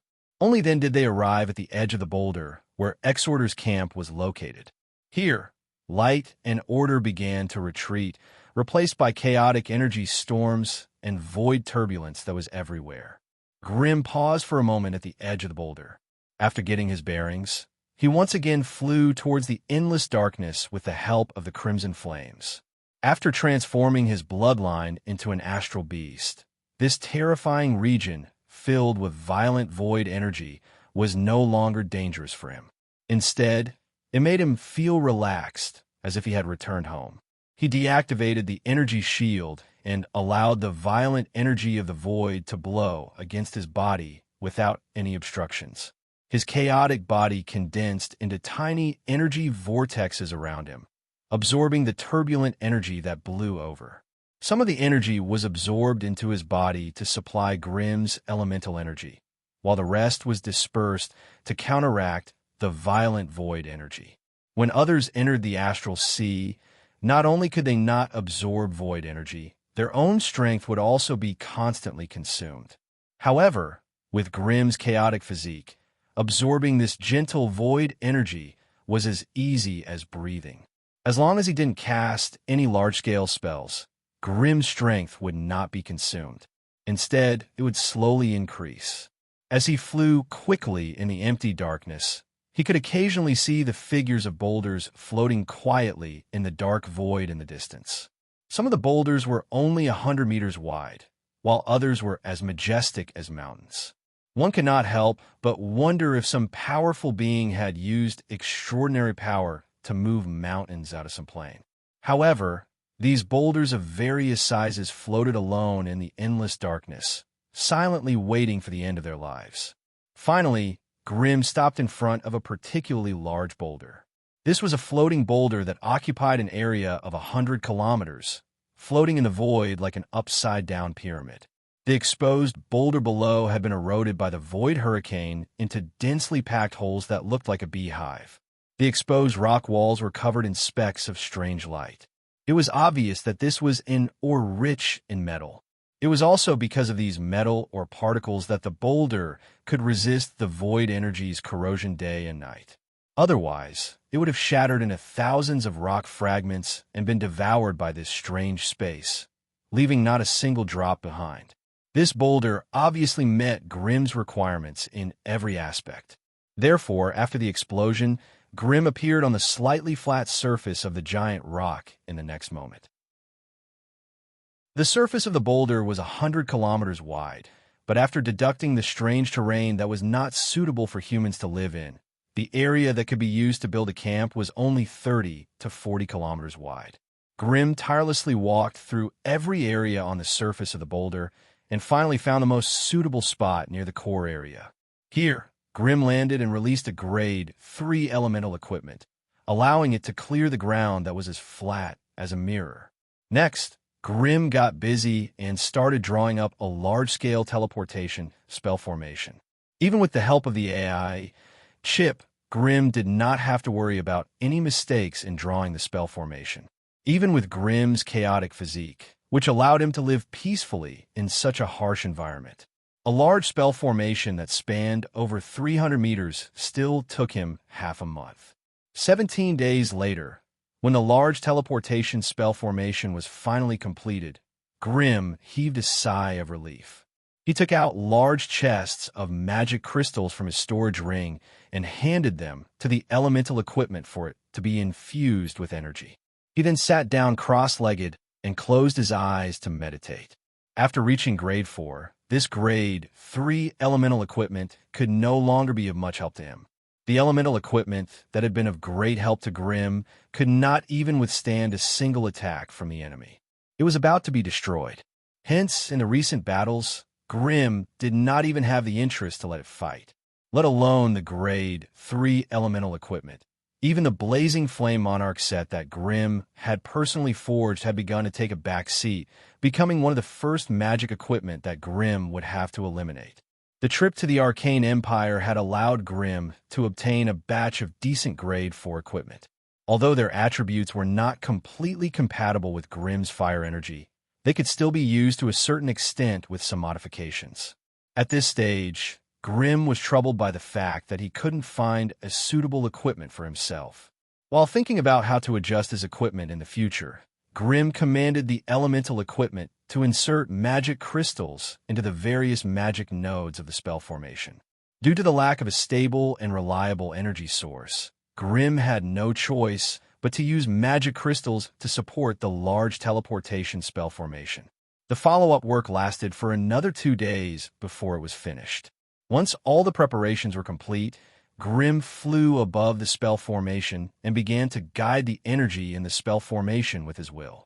The magic nodes in the spell formation began to light up one after another, and the surging magical energy began to flow through the spell formation, dyeing all the cores, nodes, and lines in a milky white color. A large energy barrier rose up, blocking the berserk void energy outside. It also protected the weak spell lines and mana nodes within the teleportation spell formation. The surging spatial energy began to converge above the spell formation, condensing into a black spatial singularity the size of a fist. As the spatial energy continued to converge, the singularity began to collapse inward, turning into a small black hole, which then tore into a spatial crack that was 10 meters long and 1 meter wide. The spatial crack was like an ugly centipede, twisting and turning above the spell formation. Grim spent a great deal of effort to stabilize it in place, and it continued to grow bigger and bigger. While Grim stabilized the spatial crack above the spell formation, the elemental equipment was also busy at the bottom. The operation of the teleportation spell formation required a large amount of magic energy, so the magic crystals placed in the magic nodes could not last for more than a quarter of an hour, and a new batch had to be replaced. And this laborious task undoubtedly fell on the shoulders of the elemental magic machines. For such a large spell formation to operate, the amount of magic crystals consumed at every moment was abnormally shocking. At the very least, ordinary magi could not afford such a huge consumption of magic crystals. When the spatial crack above the teleportation spell formation was wide enough and long enough, Grim used some special spiritual connection to send a strange signal into the distance. Not long after, the space fissure suddenly trembled and shook violently. The mirror-like light membrane began to bulge outwards, as if an abnormally large body was trying to squeeze through the spatial crack. The light membrane grew taller and taller, and finally, with an explosive sound, the spatial barrier was torn apart. Chapter 11:52. Gazlurvi squeezed out of the spatial rift with all his might. What followed closely behind was an endless stream of magical mechanical bodies that seemed to be endless and never-ending. As soon as these magical alloys drilled out of the spatial rift, under Gazlurvi's control, they quickly flowed to the camp area that Grim had chosen and assembled into strange metal buildings. The magical alloys continued to pour out. Part of it converged into the main body of the building and began to rise from the ground in the distance, forming tall factories and workshops, while the other part drilled into the ground and began to dig deep under the camp, continuously advancing towards the core of the giant rock. In less than half an hour, a terrifying city made of steel had formed in front of Grim. Grim looked at the alien brain floating in front of him and could not help but sigh. Every time I see you casually shaping and modifying these enchanted alloys like clay figurines, I can't help but be amazed at the wonders and mysteries of the multiverse. If you're given endless energy and inexhaustible magical alloys, in my opinion, you'll definitely be the one to rule the multiverse in the end. The alien brain, which looked like a small mountain of flesh, trembled slightly as it conversed with Grim through telepathy. Rule the multiverse? Only those naive fellows who have never stepped out of the plane would have such thoughts. When they witness the might of the Titans and the terror of the Lords of Calamity, I'm afraid they'll feel ashamed of their simple-mindedness. Tell me, why did you suddenly become so brave? Grim smiled. I thought you'd only send the clone brain sock to deal with it. I didn't expect it to be your main body.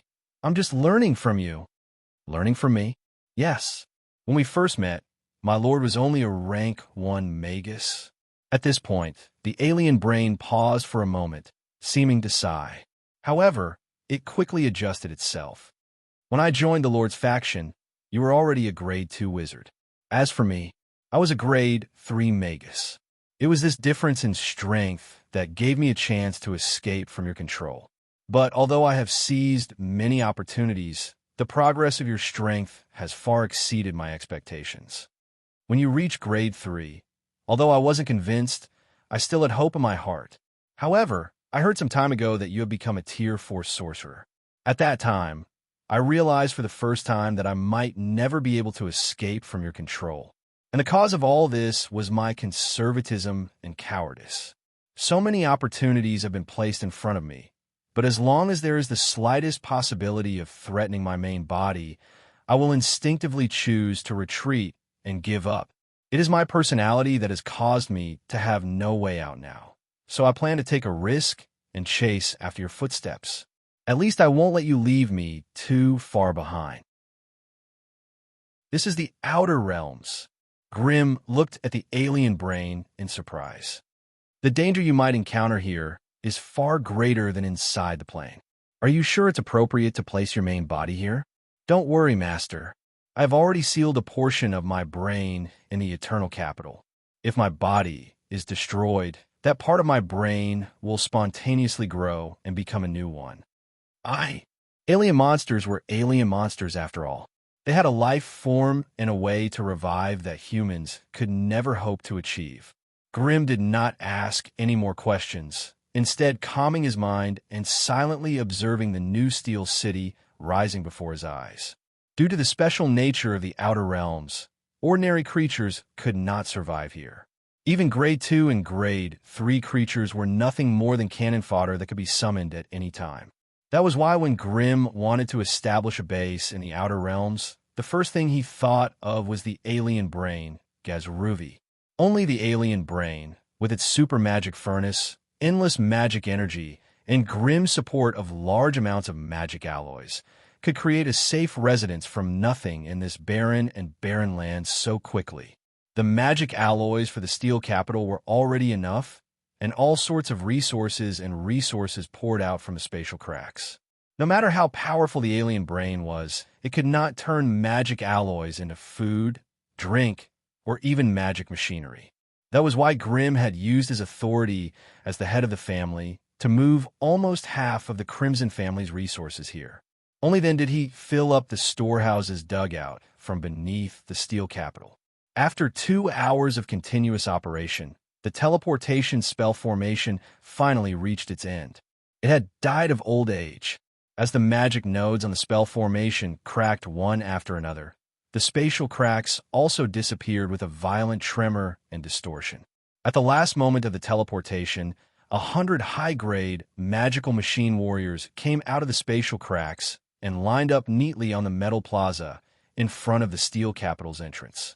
This was a magical machine guard that the alien brain had built for itself. Even the ordinary members had the basic strength of a Grade 2 intermediate.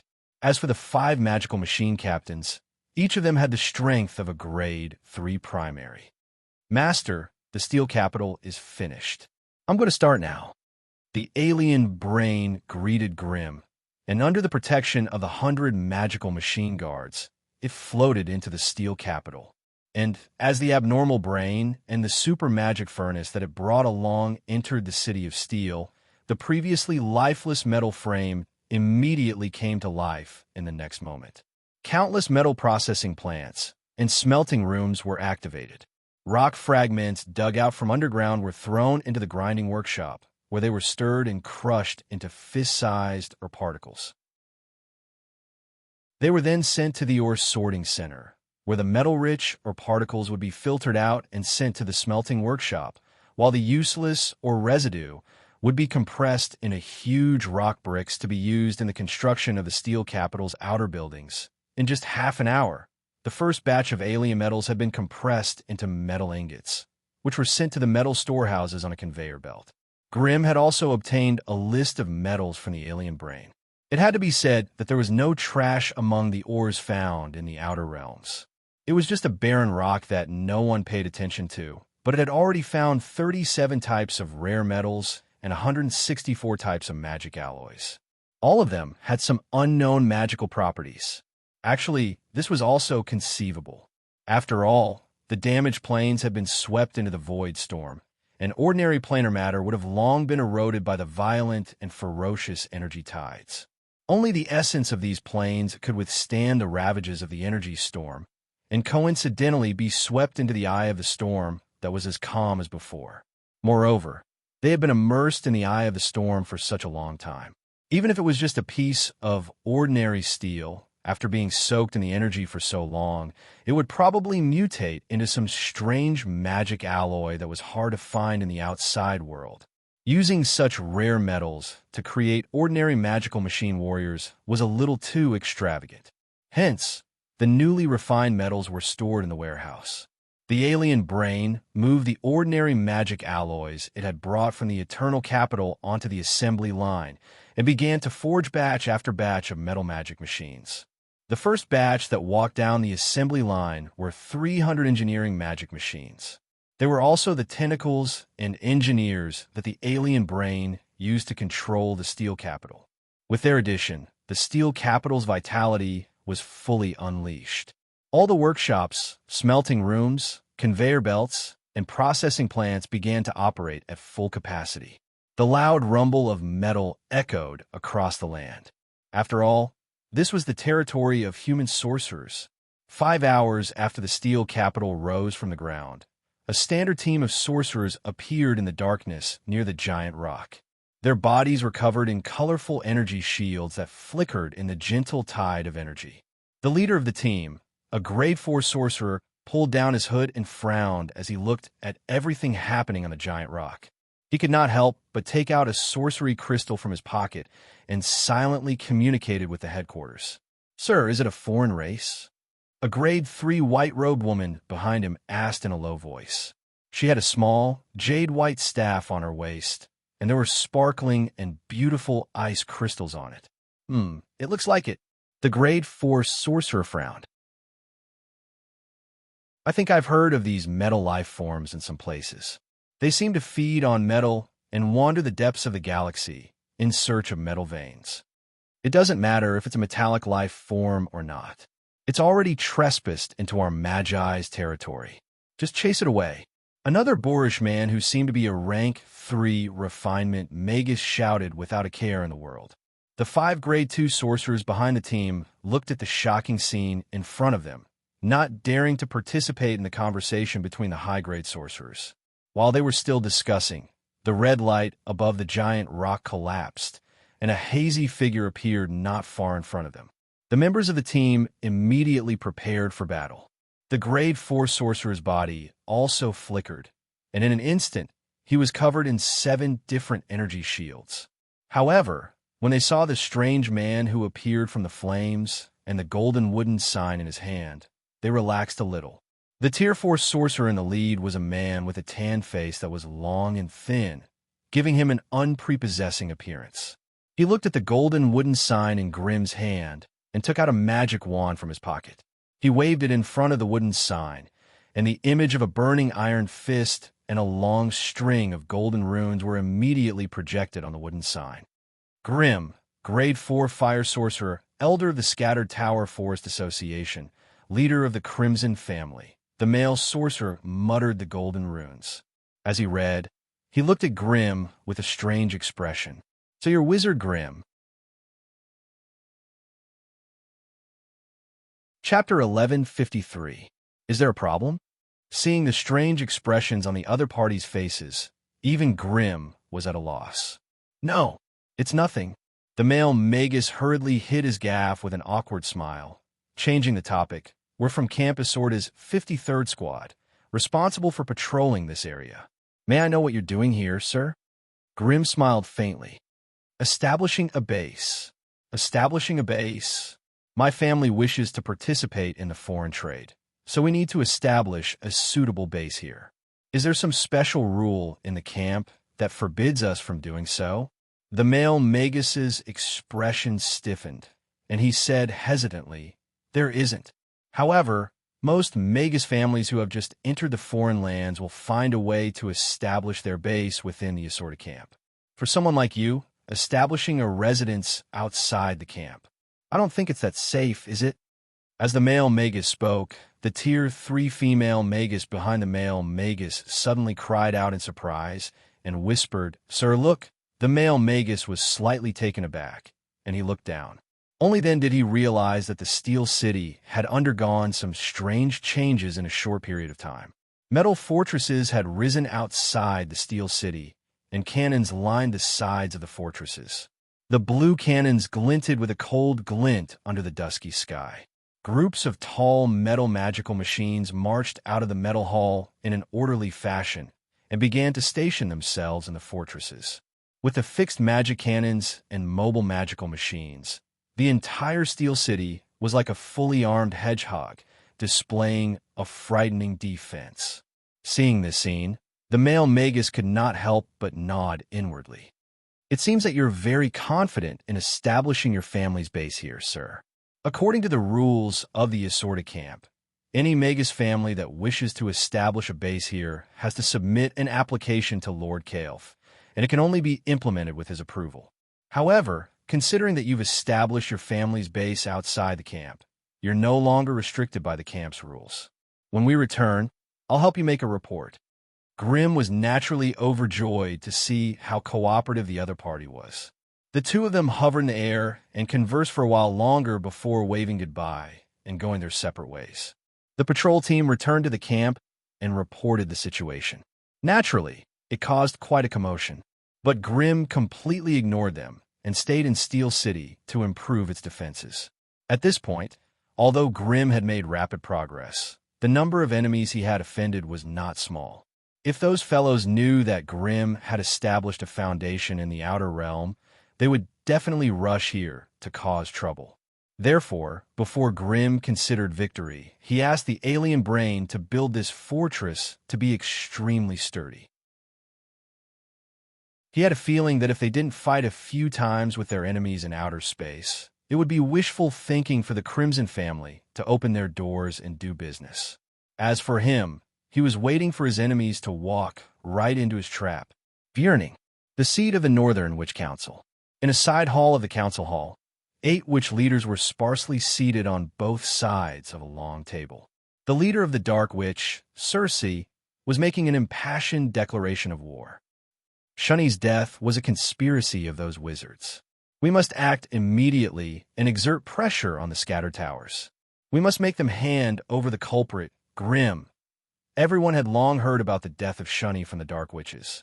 However, when they heard Circe linking Shuni's death to the legendary fire wizard Grim, they could not help but look at Alice, who was sitting upright with a smile on her face. The leader of the Dark Witch, Circe, also lowered her body and pressed her hands on the long table, intimidating the other party with a domineering aura. She glared fiercely at Alice. Alice, that Grim has a close relationship with you. Are you still going to protect him and go against all the witches? Alice smiled and said indifferently, Sister Circe, you're too serious? If he's in the wrong, why would I protect him? That's good. I suggest. Circe grunted, thinking that Alice had finally backed down. Big Sister Circe, don't be in such a hurry to express your opinion. I still have a few questions for you. Alice interrupted Circe's speech, causing the latter's expression to turn sour. What's the problem? Ask away. All of us are deeply saddened by Shuni's death. However, since my sister wants to avenge Shuni, you can start a war against the outside world and tie all the witch factions to your chariot. Sister, please show me your so-called evidence. Shuni died in the Morian Plain. What evidence do you want me to show? Circe could not help but be enraged. Her hands that were pressing on the long table could not stop trembling. Black mist rose from her body and almost covered half of the meeting room. That means there's no evidence. My sister can't provide any evidence, so she wants to gather the power of all the witches in the northern region to attack Grim and the Scattered Towers. Don't you think it's too overbearing? The angrier Circe was, the calmer Alice was. Her bright eyes stare back at Circe without backing down. Seeing the sparks between the two witch leaders getting more and more intense, Thuna, the leader of the Witches of Death, who had always been mature and prudent, could not help but interrupt. Circe, don't you have any evidence? If Grim was alone, killing him would not be a big deal. We, the Northern Witches, have never been afraid of anyone. But now, he is one of the elders of the Scattered Towers. If you can't provide any evidence, how do you expect us old guys to put pressure on them? The wind blew the sails, and Alice seized the opportunity to add a few more words. Big Sister Circe, don't forget, in the last witch meeting, you promised me that you would never attack Grim again. Then what about Shuni's death? Why are you so sure that Shuni was killed by Grim? Unless you did something behind her back? Circe's whole body began to tremble. This wasn't because he was afraid, but because he was furious to the extreme. The reason why Shuni participated in the Arcane Kingdom's mission was that she had personally arranged it. That also meant that she had personally sent a helper who was on good terms with her to death. Moreover, the death of Shuni was a small matter, but the loss of the Shadow Pearl was a big deal. But the inside story was related to the face of the Dark Witches and the many behind-the-scenes deals. How could she cry in front of the other leaders? Alice, don't forget that you're also a Northern Witch. Aren't you afraid of others talking about you when you speak up for a wizard? Circe finally gritted her teeth and suppressed her anger. She squeezed out a gloomy sentence from her teeth. If he was just an outsider, I naturally wouldn't help him. But big sister Cersei, the one you want to deal with now, is Alice's husband. At this point, Alice's face was also red, and she looked very shy. Alice was happy, but the other witch leaders were shocked at the same time. Alice, there are some things you can't say. Husband or not. What nonsense are you talking about? The leader of the Death Witches, Thuna, glared, and a tyrannical aura of death instantly filled the entire council hall. Big Sister Thuna, I'm not talking nonsense. I've decided to become husband and wife with Grimm, and a formal ceremony will be held in the near future. I hope I can get your blessing at that time. Alice put away her smile and said solemnly. Dead silence. Silence. The entire council hall was silent in an instant. All the witches couldn't help but frown deeply, and their faces became unhappy. Alice, think about it again. According to the tradition of our northern witches, there has never been a precedent of a high-grade witch, especially a witch leader, marrying those wizards. The leader of the Death Witches, Thuna, warned sternly. Sister, do you mean that the Witch Council will never allow such a thing to happen? It's not so absolute, and the Witch Council has no clear rules to restrain it. However, generally speaking, in order to maintain the independence and purity of the Northern Witches, it's also a tacit rule not to marry the wizards of other organizations. The independence of the Northern Witches? Alice smiled coldly. The factions of the Northern Witches don't attack each other and don't harm each other's interests. This should be a tacit rule in everyone's hearts. Yes. Then I'd like to ask, of the 13 witch factions that have been passed down since ancient times, how many of them are left? Where are the territories of the witch factions that have lost their inheritance? Hearing Alice's hoarse question, the few witch leaders present could not help but fall into silence. Since I, Alice, became the leader of the Destiny Witches, how many of you here have adhered to the principle of independence and did not interfere with the inheritance of the Destiny Witches? Cersei, why did you detain my grandmother Ender? Didn't you want to use this to blackmail me? At this moment, Alice was like an angry kitten. She also stood up and stared back at Cersei with the same fierce eyes. Cersei snorted. Ender is a witch of the Dark Witches. I naturally have my reasons for how to deal with her. I don't need a little girl like you to teach me how to do things. The leader of the Death Witches, Thuna's face became colder and colder. Her eyes kept moving between Cersei and Alice, containing a strong sense of dissatisfaction. But as an outsider, it was difficult for her to govern the two witch leaders in front of her, whose conflict was getting more and more intense. Although Alice was only at the Third Order, she was the weakest among them. But no matter how weak she was still a witch leader and had the power to be on equal footing with them in the Witch Council. No one could deprive her of the power of a leader, and no one dared to kill or bully her by force. Otherwise, the unity and harmony that the Northern Witches had always shown to the outside world would become a joke. The entire witch faction would immediately fall into a situation where they each stood on their own side and formed their own cliques. Chapter 11:54. Alice, is your accusation very serious? Suna glared at her with a gloomy expression. You are accusing Leader Cersei of interfering in the affairs of the Fate Witches. Do you insist on this point of view, or are you willing to withdraw your statement? Alice smiled bitterly, her gentle and beautiful face filled with sorrow. What is there to avoid? Can't you sisters see how the Dark Witches usually bully us? Or is it that the so-called unity of the witches in your hearts means that the weak have to swallow their anger? The battle between me and Medusa, no matter who wins or loses, is an internal matter of the Fate Witches. But ask yourselves, how many of you here have not participated in it, and have not suppressed me, Alice, either openly or secretly?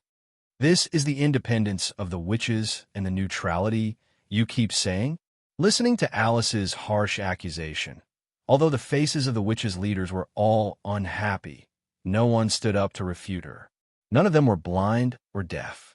Everyone was well aware of everything that was done in secret but they still maintained their unity on the surface. At this moment, Alice used this witches' conference to expose everything. Everyone's faces were very ugly, but they could not refute her. Every witch's faction has its ups and downs, and no one can guarantee that their own faction will prosper forever. Our fate witches, because great witch Medusa continuously stole the sorcerer world's power of fate, suffered the backlash of the plane's consciousness, and thus the inheritance was severed. And in this time's battle of fate, due to the rebound of the plane's consciousness, I unexpectedly won the position of the leader of the fate witches. Next, it is naturally the battle between me, Alice, and that great witch Medusa, and it has nothing to do with you. But during this period of time when I was recovering, I suffered the fierce suppression of my witches. Your reasons may be very good, but ask yourselves if one day in the future your faction is also attacked and suppressed by your peers when it has just been reborn. How would you feel? Our fate witches are not good at fighting, and we need the help of our sisters to develop smoothly. But now, my sisters have become the accomplices of my enemy. What else can I do other than looking for help from the outside? Among the remaining witch factions, the deceit witch, the hypocrisy witch, and the winter which had more or less intervened in the struggle for the fate of the two destiny witch leaders. So when they heard Alice's question, they were a little embarrassed. However, the leader of the dark witches, Circe, who was the most involved among them and could be said to have been the one to go into battle, had an ashen expression on her face. If it weren't for the witch council, she would have already taken Alice down. Thuna, who was originally full of anger, suddenly let out a long sigh and finally spoke again. It's true that we were negligent in the past. That great witch Mesa was indeed adept at borrowing power to drag us all into it. Alice, you've suffered a lot this time. Hearing Thuna, who had always been fierce and cold, suddenly comforted her so gently, Alice's eyes turned red, and tears almost rolled down her cheeks. The unity of the witches cannot be tarnished. Thuna stood up, and her cold eyes swept around the witches in the room. The struggle between Alice and Great Witch Mesa is the internal affairs of the Destiny Witches. All witches from other factions are not allowed to intervene. I don't care what kind of deal you have behind the scenes with Great Witch Mesa, or if you follow the orders of your own Great Witch faction. From now on, no witches are allowed to intervene in the struggle for fate. Anyone who violates this oath will be going against all witches of the Death faction. Don't blame me, Thuna, for being impolite. After saying that, Thuna stared at Circe fiercely and was the first to take the lead and walk out of the witch council. The rest of the witch leaders looked at each other and could not help but frown deeply. They all left with solemn expressions. When only Circe and Alice were left in the council hall, their gazes were tightly intertwined, and they did not speak for a long time. Why? Is Grimm so important to you that you are willing to risk your life to protect him? Suddenly, Circe spoke. Her words were filled with endless sorrow and desolation. Because he has always been helping me. Whether it was before I became the leader of the witches, or after I became the leader, he has always done his best to help me, without any hesitation. Also, I've already said that he will be my husband. So, if you dare to deal with him, I will dare to openly and completely split the Northern Witches. After a short pause, Alice continued, You can join forces to kill the Destiny Witches. This way, the other wizard organizations can see how united the Northern Witches are, and how we oppress and bully our own sisters. Grimm was Alice's helper. Dealing with Grimm meant dealing with Alice. And dealing with Alice would incite Thuna's anger. But if they didn't deal with Grimm, how could they avenge Shunny? And how could they get back the shadow orb? Circe's entire body was hidden in a dark shadow substance, and her dark and deep eyes glowed with a green light. She seemed to have lost her mind. Alice, our shadow orb, the origin treasure of the Dark Witches, may have been lost in Grimm's hands. If you can make him hand over the shadow orb, I promise from now on, the Dark Witches will no longer participate in the fight for your fate with Medusa. It was obvious that Circe's mental struggle was extremely intense when she said these words. Grimm likes to pick up all sorts of strange things, and I don't know if the shadow orb is in his hands, but I could find a chance to ask for you. But hearing Cersei finally admit defeat, Alice's face finally showed a trace of a smile. The shadow orb is a grade 5 treasure, and it's not something that can be easily found. So, I understand. You will definitely have to pay a price to get back the shadow orb. Just state your conditions. What I need is... Alice smiled faintly, and her voice could not help but gradually become deeper. The whispers of the two women could be heard in the meeting hall. The blazing flame monarch, Grim and Alice, who had come from afar, hid in a secret room and began whispering to each other. After briefly recounting everything that had happened in the Witch Council, Alice grabbed Grim's right hand and stared into his eyes. I agreed to Cersei's request without your consent. You won't blame me, right? Grim laughed and pulled Alice into his arms. His thick lips stopped her from saying anything else. After a long time, Grim let go of Alice with satisfaction and said with a smile, "This is your punishment for saying the wrong thing again." Alice's face was flushed red, and she pressed her forehead against his shoulder, gently biting his chest. Grim raised his head, his determined face full of emotion. "Alice, I can pat my chest and say that in this world, the only two people I trust are you and Mary. As long as you two don't fight, I have nothing to fear. I asked you about the shadow orb. Why are you bringing this up? Is this a warning?" Alice's sly eyes flashed, as if saying, "I don't understand." "Haha, ever since I got the shadow orb, I knew that I couldn't keep it for long. After all, it is the Dark Witch's original magic tool, and the other side will risk their lives to get it back. So it's not surprising that this happened. Besides, with a shrewd housekeeper like you helping me calculate in the background, the price that the other party will pay won't be small. You know what to do." Alice immediately smiled after receiving Grim's praise. "However, I can give up everything else, but that Cersei must give you something that can replenish your life force. Otherwise, I will never make a deal with her." Grim put his arm around Alice's body and pulled her up. He looked at her deeply, nose to nose and eyes to eyes. You know everything?" Alice stammered. "What kind of fate blessing did you cast on me? How could it devour almost 80% of your life force?" Grim asked. "It's not as much as you said." Alice did not dare to look at Grim directly. "It's only 70%. Alice, I hope you understand. We are not just using each other. We have real feelings for each other. I'm used to having you and Mary by my side. You are my family, my lovers, and I don't want any of you to be in danger. Do you hear me?" Hearing Grim's heartfelt words, the shyness on Alice's face gradually disappeared. She looked at Grim, her eyes full of love. "I heard it, and I felt it. I won't do such a stupid thing again."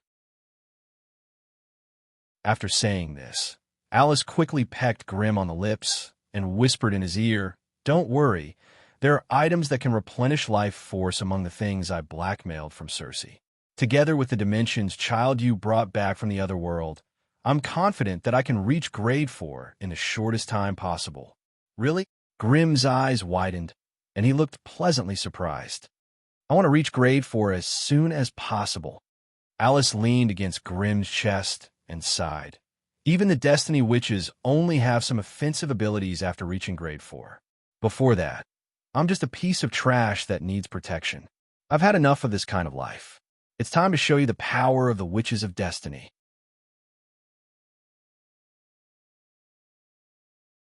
Chapter 1155.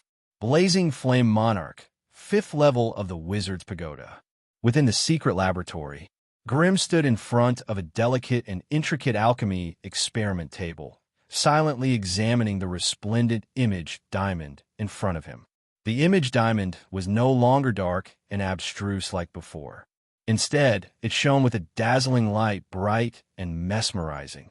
However, not only did the light it emitted not illuminate a certain area, it instead made the room that was originally filled with sunlight dim and serene, as if the light source was shrouded by a thin veil. The surface of the image diamond had already been engraved with dense, strange patterns and lines. The delicate and small array glyphs densely covered the entire shell, leaving not even the slightest space. This was a masterpiece that Grimm had spent a month to complete with great difficulty. But now, this strange half-finished product had been embedded into the body of the 3-meter-tall elemental magic equipment. Above them, the Shadow Pearl, known as the Darkness Tribe's origin wizard weapon, floated in the air. A sea of shadow matter surged out of the pearl and entered the elemental magic equipment. As the shadow matter invaded the elemental magic equipment, the body of the elemental magic equipment gradually became dark and gloomy.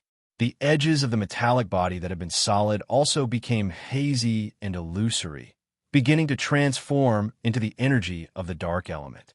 This elemental magic equipment that was originally only level 3 could no longer help Grimm. Thus, with the idea of reusing trash and modifying it rationally, Grimm modified the level 4 image diamond into a magic puppet crystal core, replacing the original elemental crystal core of the elemental magic equipment. Other than upgrading the core, Grimm was not stingy with his resources. He urged the Shadow Pearl to modify the metallic body of the elemental magic equipment into some kind of shadow metal. If all of these modifications were completed, the elemental magic equipment would be able to smoothly evolve into a shadow steel magic equipment, becoming a powerful metal puppet that could move and turn invisible within the shadow matter. In the past, any metal magic equipment would have an indestructible metallic body, as well as a terrifying weight that would leave one speechless. Wherever they went, there would be a loud rumble, as if they had their own gravity barrier. After being modified into a shadow steel magic equipment, all shadow metal would be supported by shadow energy. As long as there was a shadow within a radius of 50 meters, they could rely on the power of the shadow to move around like a light ghost. More importantly, even though their original forms were huge and heavy, they could hide in palm-sized shadows without being noticed by others. Therefore, shadow steel demonic machinery was also a strange branch of metal puppets that was most proficient in assassination. For the sake of this transformation, Grimm had made the greatest adjustments to the appearance of the elemental magic equipment, replacing its arms and legs with metal claws that could attack multiple targets. If it was equipped with an anti-detection amulet and a magic cloak, its every move would be even more unpredictable and unpredictable. After checking the progress of the shadow steel magic equipment, Grimm nodded in satisfaction. Without the shadow orb, it would have taken Grimm over 100 years to complete the shadow steel transformation. But now, in just half a month's time, the shadowization progress had reached 63%. This also meant that in another half a month's time, this grade 4 shadow steel magic machine would be able to step onto the battlefield and fight for him once more. A few days ago, Grimm had spent tens of millions of magic crystals in order to build a base for his family outside the city.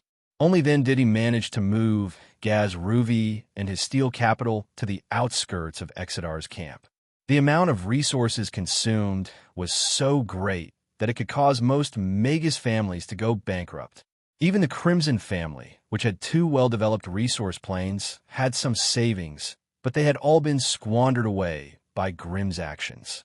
Of course, if Grimm was willing to auction off this shadow steel magic equipment that was about to be completed, the black hole in the family's finances would be filled in an instant.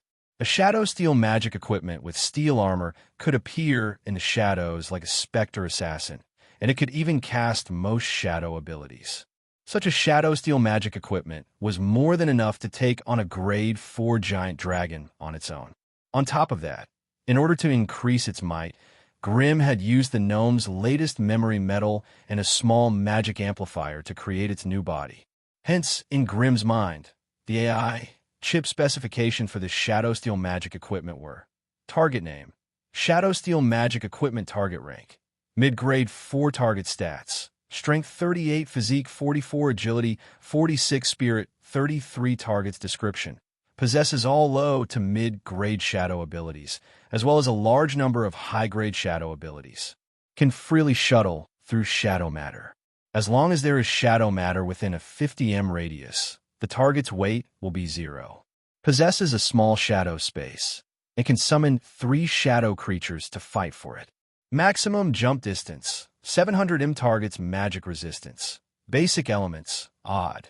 Darkness elemental, superior. Target's characteristics: rune characteristics, dark vision, magic immunity, intermediate elementary. Dark vision, damage reduction special skills. Blending into shadows, constant. Light absorption, constant. Shadow healing, constant.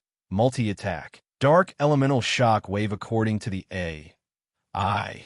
Chip's comprehensive analysis. Once this Shadow Steel magic equipment was completed, its basic battle strength would reach mid-grade 4.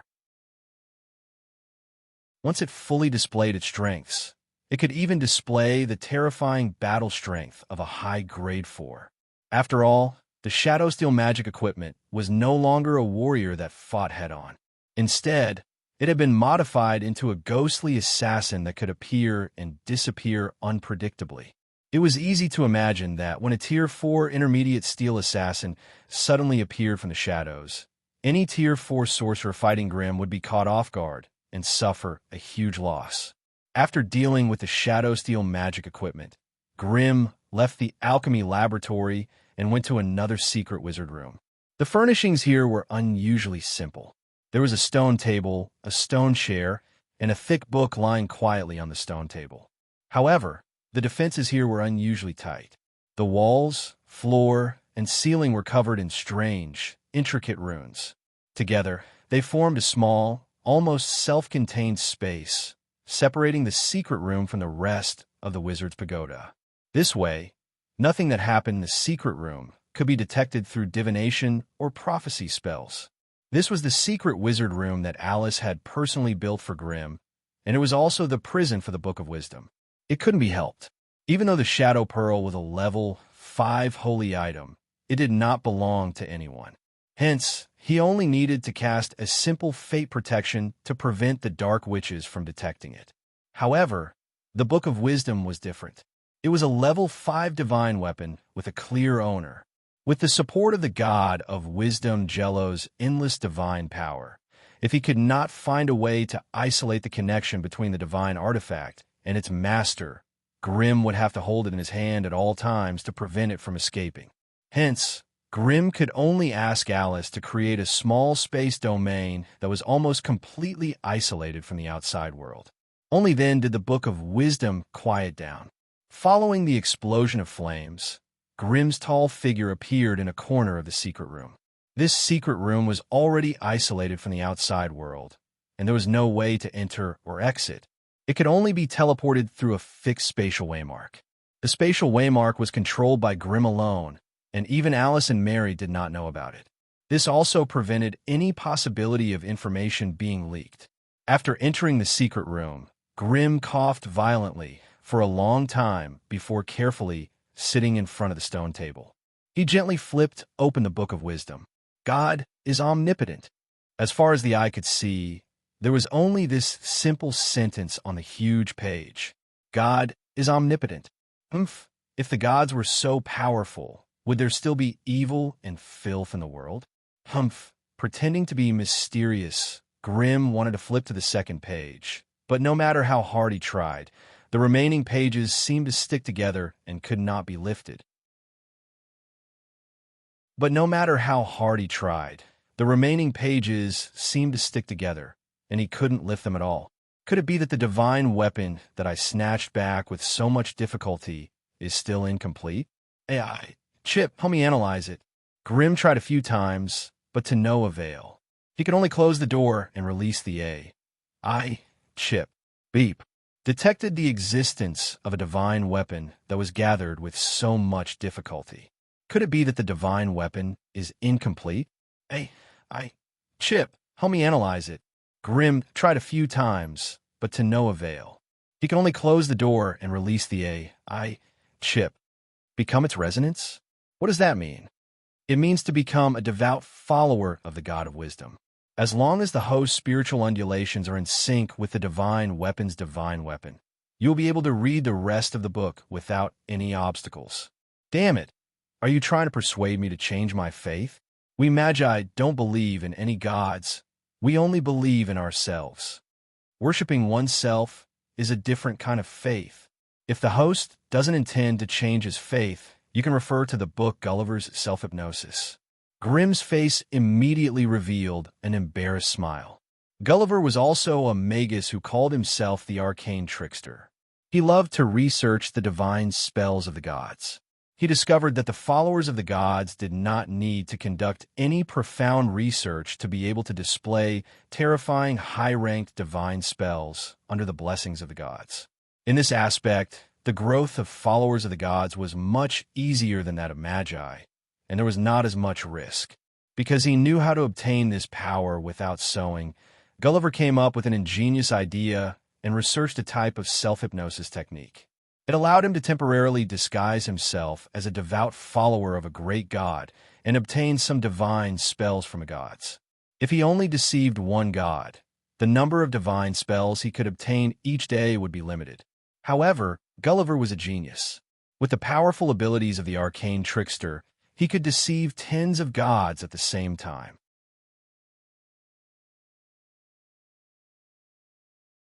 Chapter 1156. Pretend to be a follower of the god of wisdom? Grimm had never thought of such a thing before. If the gods could be divided into ranks, then the god of wisdom, Jerrier, could only be considered a weak god, barely stronger than the lesser gods who had just ascended to godhood. Grimm, on the other hand, was a rank 4 magus, a demigod in the world of gods. There was only one step between a demigod and a god. While the difference in strength between them was like heaven and earth, Grimm could not deceive himself in terms of mentality. It was still possible to respect the gods, but to believe in them piously was something that Grimm couldn't do even if he was beaten to death. The sorcerer's research on the gods had reached a certain extreme. Although the gods were high and mighty in the eyes of ordinary people, in the eyes of the sorcerers, they were just a group of high-energy creatures that relied on faith and parasitized on the planes of existence. It was just that the so-called holiness and the so-called evil in their mouths were actually just the external manifestations of certain extraordinary powers. Having grasped supernatural powers, the gods used it to fool the world, brainwashing their believers through enlightenment and conversion, so that they would repeat the specious truth and justice with the same words. In this process, the gods obtained the power of faith from their devout believers, while the believers only received a drop in the bucket. In order to deceive their believers and spread their faith, the gods even disguised themselves as mortals to walk the world, personally creating a church with a strict hierarchy. In this church, the believers' thoughts were suppressed, and they had to follow the rituals and prayers left behind by the saints to communicate with the gods in their hearts, turning themselves into a node of faith. In order to prevent their believers from thinking too much and letting their imagination run wild, the gods would severely crack down on science, art, and progressive ideas, keeping their believers in a simple-minded and ignorant state. In order to stimulate the eruption of faith, the gods would even deliberately provoke secular wars, using bloody and terrifying wars to eliminate those who did not meet the standards, and to replace them with new blood. In a world ruled by the gods, spellcasters with extraordinary powers were naturally rejected and attacked. Therefore, in many places, magi, wizards, and arcanists were born to be mortal enemies with the gods. It was precisely because their research and understanding of the gods was too thorough that it was a great humiliation for the magi to lower themselves to worship the gods. Is there no other way for me to study the book of wisdom other than becoming a follower of Jello? Grimm grumbled unhappily. Beep. The Holy Bible of Wisdom is actually a book of faith that records the origin of gods and the characteristics of divine power. If you want to analyze the contents inside, you won't have to rely on the naked eye, but the experience of your spiritual power. Changing the frequency of your spiritual waves to match the divine power waves inside is the only way to read this book.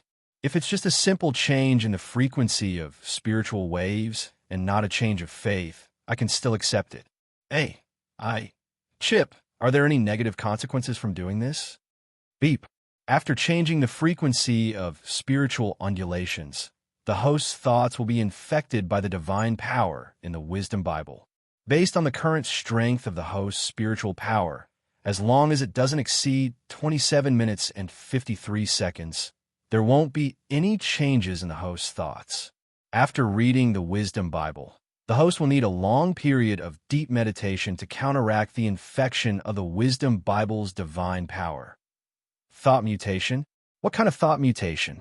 It's when the host accepts the information of the divine power stored in the Wisdom Bible and agrees with a portion of the God of Wisdom's ideals, becoming a general believer. A general believer was not a true believer, but a partial acknowledgement of the actions and ideals of a certain God. Their faith was not firm, and could even be said to be extremely weak. It was very easy for them to be disturbed by the outside world and change who they believed in. A general believer? That doesn't seem that hard to accept. Grimm stroked his chin, feeling a little hesitant. Beep. Becoming a general believer is only the first step of the divine power infection. As the host spends more time reading the Wisdom Bible, the degree of faith will continuously increase. Hence, it's crucial to enter deep meditation immediately after reading and get rid of the residual influence of the divine power undulations. Understood. Chip, when I start reading the Wisdom Bible, remember to record and monitor the changes in my spiritual force. If there are any signs of changes in my thoughts, warn me immediately and interrupt me. Beep. Host command received. Digitizing host's spiritual force. Beginning real-time monitoring of host's spiritual force. With the assurance of the AI chip, Grimm relaxed and turned his attention back to the first page of the Wisdom Bible. God was omnipotent. These words were written in a strange language that Grimm did not recognize at all. Logically speaking, Grimm should not be able to recognize these garish words that seemed like scribbles from another world. However, what was surprising was that when Grimm focused his gaze on these words, their meaning naturally appeared in his mind like a book. There was no need for him to decipher or recognize them. From the moment he saw them, Grimm naturally understood their meaning. Grimm was not surprised at all by this. This was because most high-ranked Magus books had the same effect. Hence, deciphering these books did not rely on one's eyes, but one's spirit. Grimm's eyes focused on this short line of words, and his spirit seemed to have entered a strange, illusory realm, suddenly being pulled into another world. In that world, Grimm was like a completely invisible person following a god. He had personally witnessed the god using his divine force to gather the matter of the plane, using his boundless divine force to create a plane from nothing. On the first day, the god used the creation divine spell. Countless tiny but real strange substances rolled out from all over the boundless sea of stars and gathered together. On the second day, the god created a plane. The gods used their divine power as a glue to bind these tiny particles together, creating planar continents and vast oceans for the living beings of the plane to live and flourish. On the third day, the god isolated the energy storm.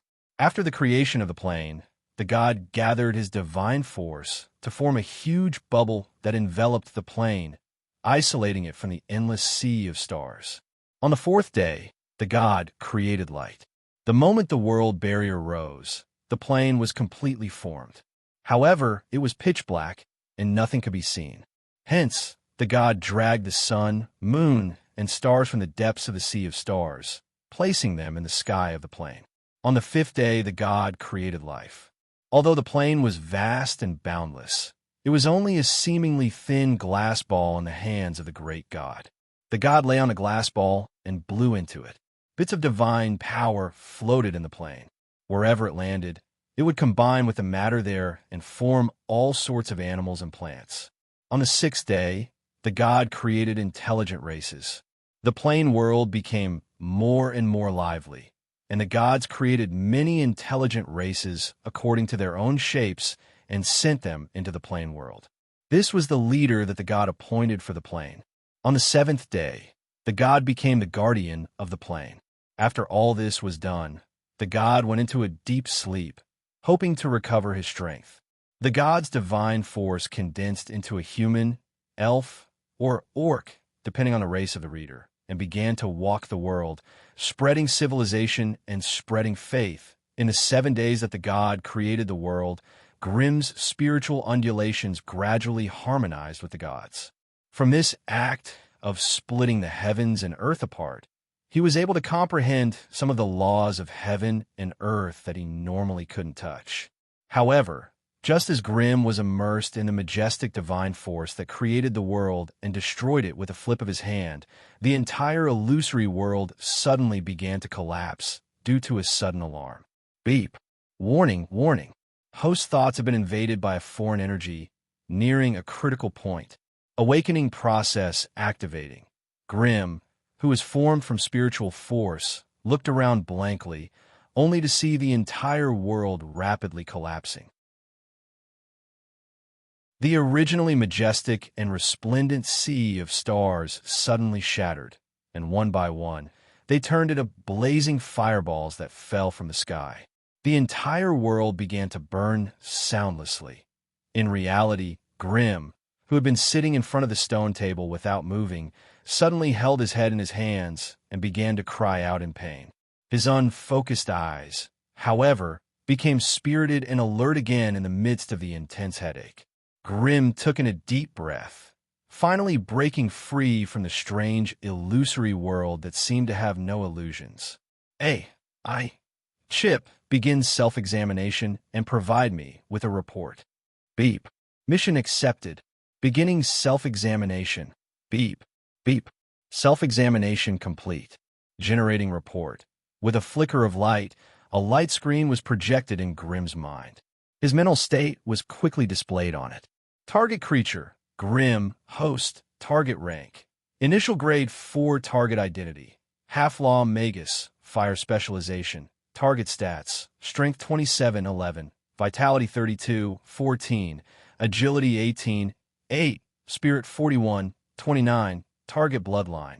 Star beast bloodline, unknown, target physique. Chaotic physique target characteristic. Heart of law target status.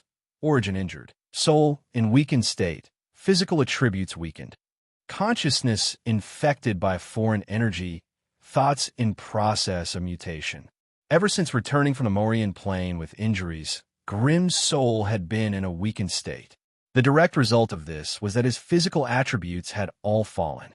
If not for the few powerful magic weapons he had on him, he might not even be able to maintain his grade 4 magus rank. Now, his injuries had worsened, and his consciousness had been infected by the divine force of the God of Wisdom. Without hesitation, Grimm cast a flame leap and left the secret room, hurrying back to his residence to meditate.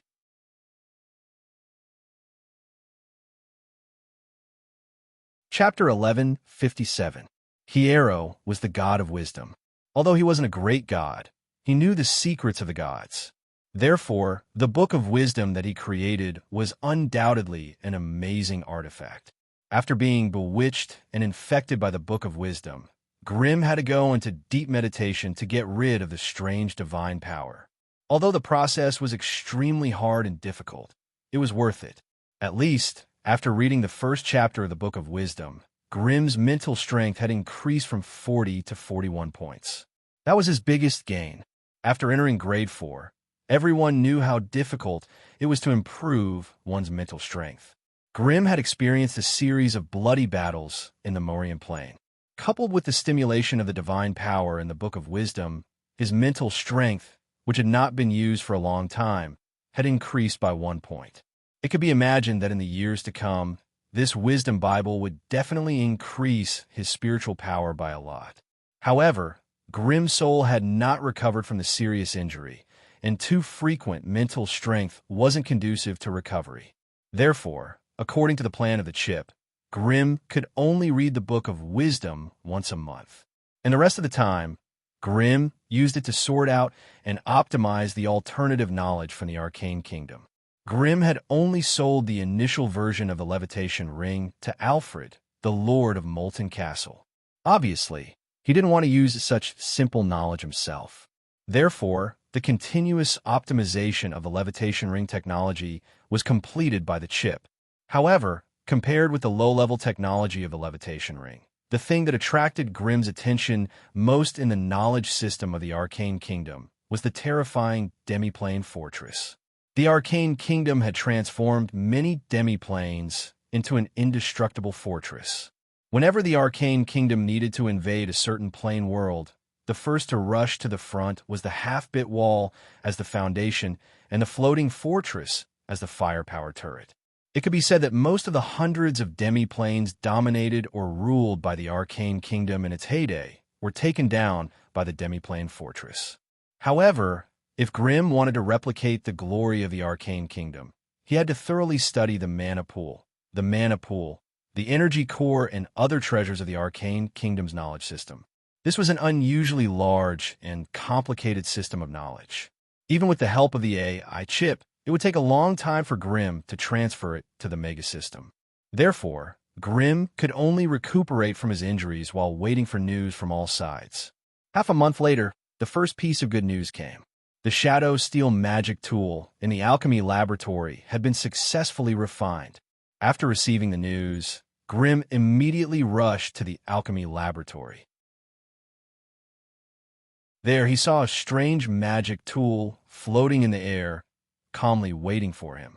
It was a strange magical machine that was 7 feet tall. It was made of a dark metal that could absorb light. The inside of its body was a thin and withered metal skeleton, surrounded by a black mist that was difficult to see through. At the end of its slender upper and lower limbs were sharp metal claws. A dark metal skull was hidden in the mist, and its eye sockets were emitting a gloomy gaze. It didn't walk on the ground like ordinary magic tools. Instead, it floated in the air half a foot above the ground, as if it was weightless. It moved silently and lightly. Grimm's body was extremely weak during this period of time, and he could hardly fight against a grade 4 enemy. Therefore, the arrival of the intermediate grade 4 shadow steel magic tool was just the right time to fill Grimm's void of strength. With it, even if Grimm's strength was reduced by half, he was confident that he could make any enemy suffer. Shadow Fiend, attack me. With the intention to test the power of the shadow steel magic tool, Grimm summoned a lava shield outside his body. After receiving Grimm's order, the Shadow Fiend slowly floated over. Its 2 cold and sharp metal claws gently poked at the lava shield, which had a defense of up to 700 degrees, and dug a big hole. On the other hand, the reflected fire damage from the lava shield only shook the shadow mist around the Shadow Fiend for a moment before it silently melted away. Although it was only a simulated attack, Grimm had already obtained the basic parameters he wanted. The basic attack power of a Shadow Fiend's metal claws was 400 degrees, but due to its multiple attacks, it could instantly deal 400 by 6 degrees of physical damage. Including the Shadow Shockwave, the Shadow Fiend's Shadow Ambush would deal around 2,900 to 3,200 degrees of damage. And this was no different from Grimm's Berserk Strike at his peak. Shadow Fiend, hide behind my back. After testing the Shadow Steel Magic Tool's attack power, Grimm wanted to test the Shadow Fiend's stealth ability. After receiving Grimm's order, the Shadow Fiend teleported behind Grimm and squeezed its huge body into Grimm's back. Grimm lowered his head to take a look. Under the bright and gentle illumination of the alchemy laboratory, his back was compressed into a small area under his feet. It was hard to imagine that such a huge magic tool could actually hide there. Moreover, as Grimm walked back and forth, his back was constantly changing and stretching, but he could not sense the existence of any life or energy within it. Grimm condensed a small fireball and threw it at the back of the shadow, causing it to shake. Countless fragments of the shadow swayed in the flames, but he still could not sense the existence of any strange energy. When the flames disappeared, the shadow gathered back together again, as if he could not sense any movement within it. But when a blue light flashed in Grimm's black eyes with his elemental sight, he finally discovered a small dark shadow that was constantly moving around in the darkness. Moreover, as the master of the Shadow Fiend, Grimm had a trace of spiritual connection with it. Therefore, even without using his elemental sight, he could vaguely sense its existence and approximate position. Therefore, after testing the Shadow Fiend's stealth ability from many aspects, Grim finally nodded in satisfaction. With the protection of a shadow fiend, he was finally safe again. Inside the molten cavern, a small group of dark shadows was moving slowly in the dark red cave. This was the only path to the blazing flame monarch, and also the area with the most fiery creatures and metal magic tools. Thus, if one wanted to infiltrate the blazing flame monarch, they would have to pass through this path of flames. Karen was a young witch with reddish-brown skin, azure eyes, and a devilish figure. She wore a set of black dragonskin soft armor that showed off her beautiful figure.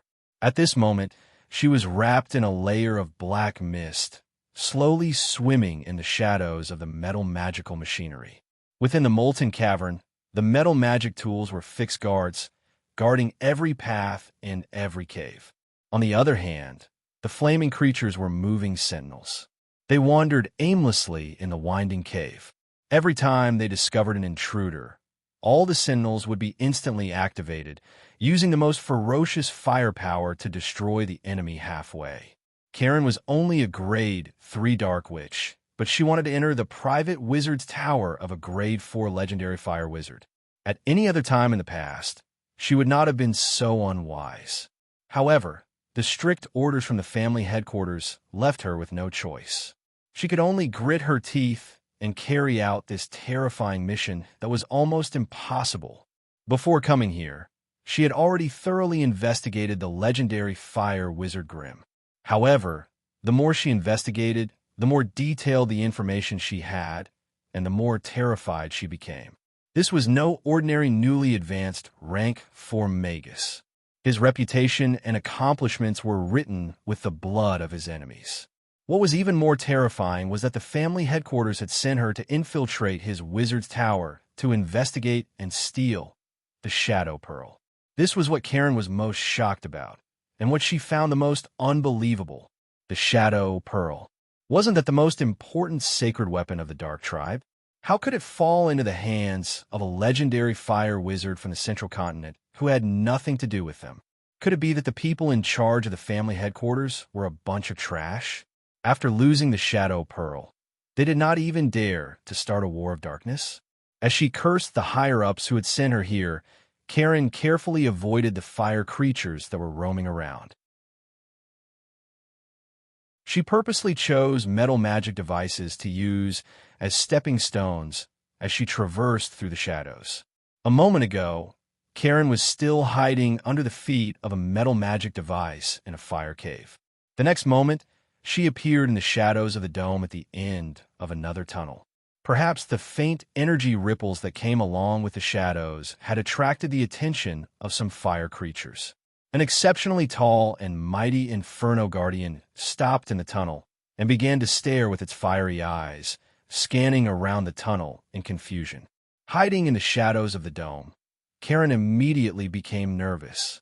Her sexy and beautiful eyes narrowed into slits, and she withdrew all of her killing intent, calmly observing the Inferno Guardian. The Inferno Guardian was not a powerful fire creature. It only had the basic strength of a Grade 1 wizard. If Karen, who had the strength of a Grade 3 wizard, wanted to kill this Inferno Guardian, she would only need half a finger's time. But in such an environment, the slightest movement could affect the entire situation. Once she moved the Inferno Guardian, it would mean that her infiltration had failed. Karen could not help but feel vexed when she thought about the punishment she might receive when she returned to the family if she failed the mission. The aura around her became increasingly unstable. Fortunately, the difference in strength between her and the Inferno Guardian was too great. When she tried her best to hide herself, the chances of the Inferno Guardian discovering her were inconceivably low.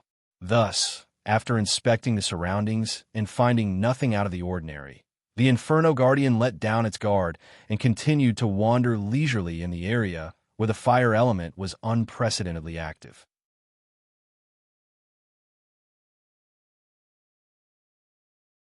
Chapter 1158. The Blazing Flame Monarch. Ever since he returned from the Morian Plain, Grim had spent most of his time hiding in the Wizard's Pagoda, aside from a trip to the outer regions. Now that his soul was damaged and crippled, It was the best time for his enemies to take revenge on him. Hence, Grimm would not step out of the wizard's pagoda if he could avoid it. He would not give his enemies the chance to assassinate him or set up traps. Unfortunately, the wind would not stop even when the tree desired peace. On the seventh day, after Grimm harvested the shadow devil, a guest from afar broke the peace of the blazing flame monarch. Grimm had no choice but to leave his laboratory and meet the guest at the second level of the wizard's pagoda. The first person Grimm saw when he entered the guest room was the familiar face of Vice Chairman Merva.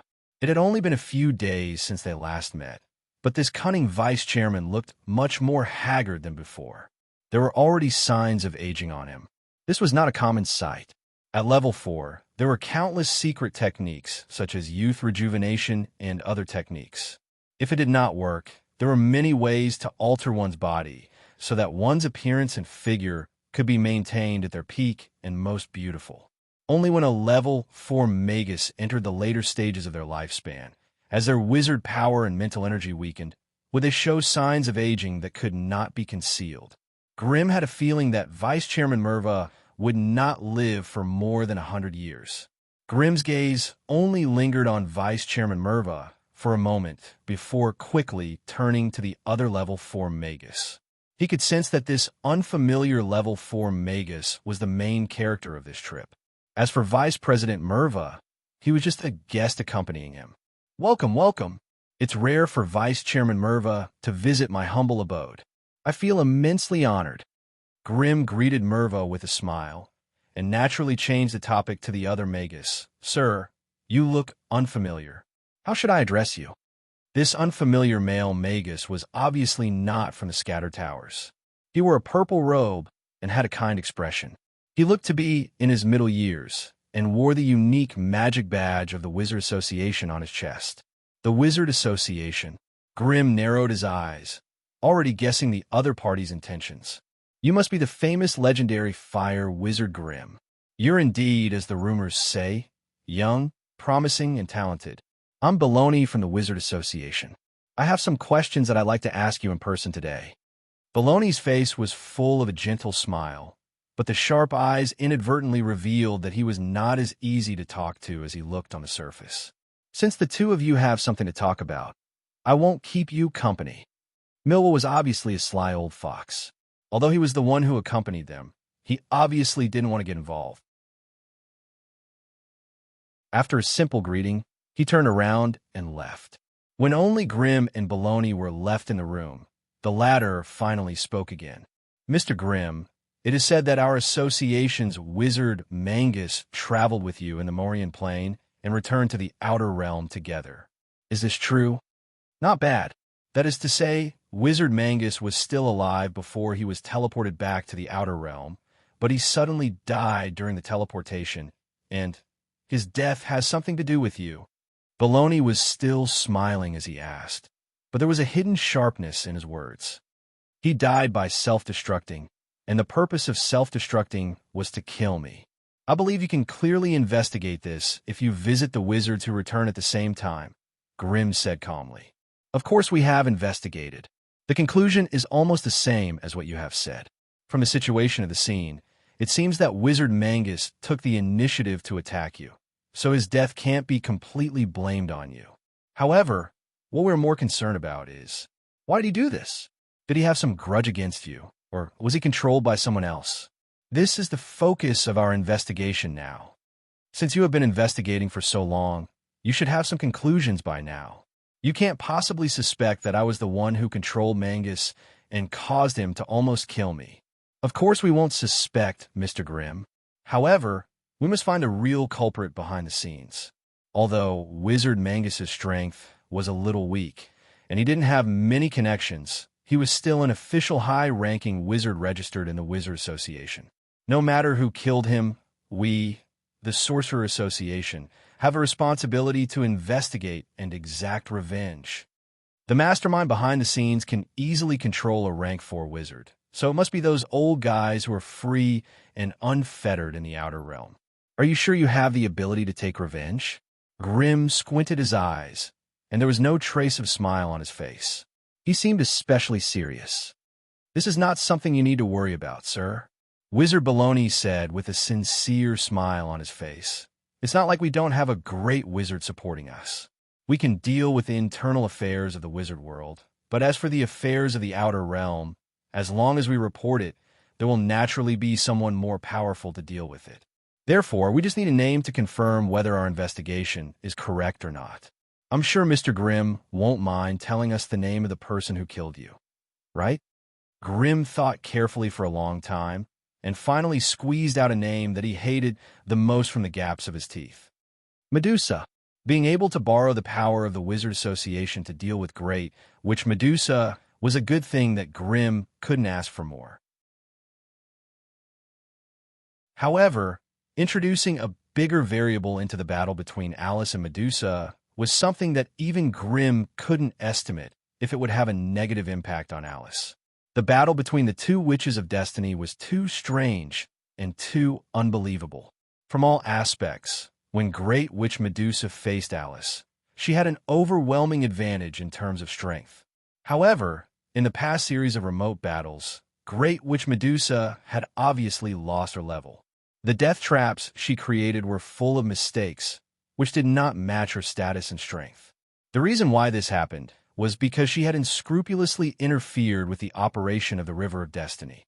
The stronger she was, the more she interfered with destiny, and the more severe the backlash of destiny would be. If not for Alice's existence, with Great Witch Medusa's familiarity and control of destiny, she would not have lost her professionalism to such an extent. However, in order to counter Medusa, the consciousness of the Sorcerer World's plane was especially biased towards Alice in this battle of destiny.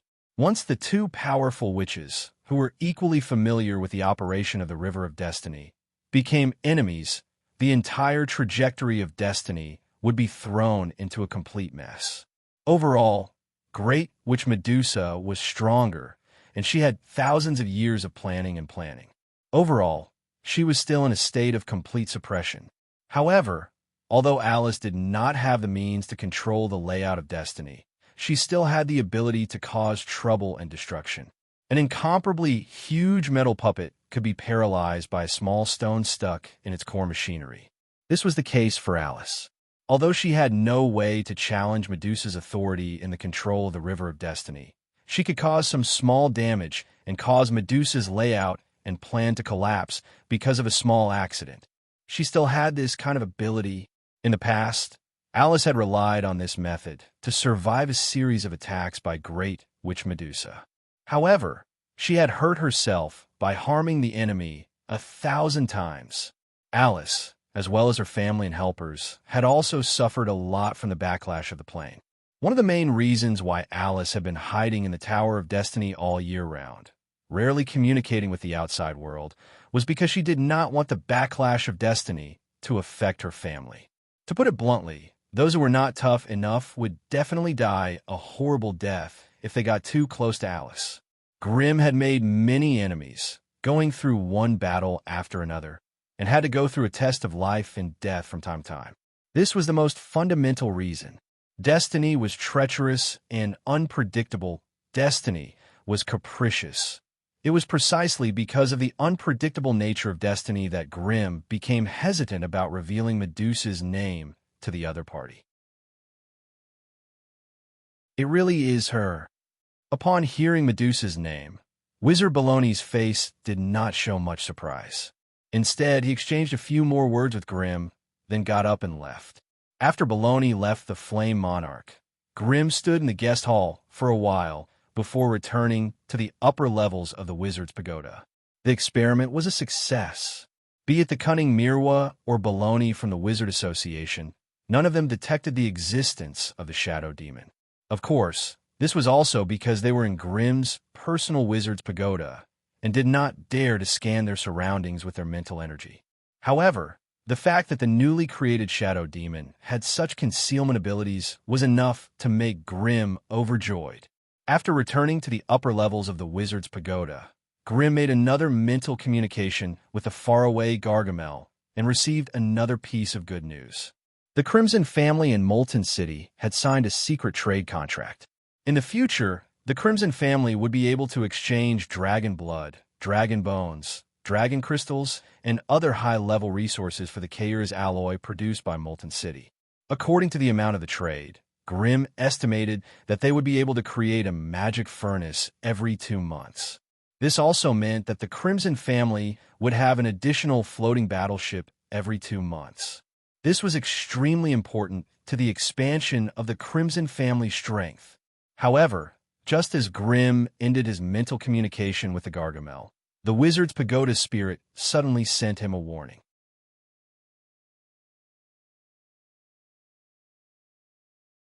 Chapter 11:59. The Wizard Tower.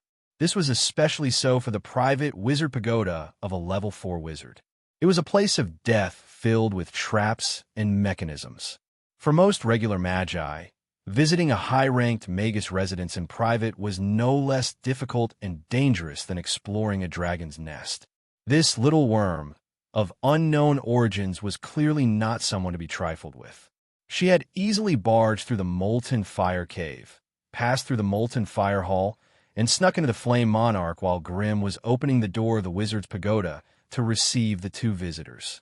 The fact that she could do this meant that she was not someone an ordinary person could compare to. But she would never have guessed that the layout and structure of Grimm's private wizard pagoda would be so strange and subversive. The first and second levels of the wizard's pagoda were completely isolated from the upper levels, and there were no direct passageways. After sneaking into the wizard's pagoda, Karen quickly explored all of the hidden spaces on the first and second levels, but she did not find a path to the upper levels. She immediately knew that she had encountered a bastard wizard who had a perverted need for personal safety. If there is no physical passageway, then I'll dig one myself. With a stubborn and unyielding spirit, Karen found a secret room on the second floor and secretly set up a silence boundary.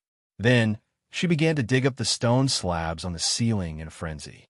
The wizard's pagoda that Grimm had built was only a standard model of a small wizard's pagoda. He was naturally poor back then, and he could not have used the best steel rock in the wizard's pagoda. Thus, the volcanic rock that was taken from the ground could only fall like rain under the violent demolition of the level 3 witch.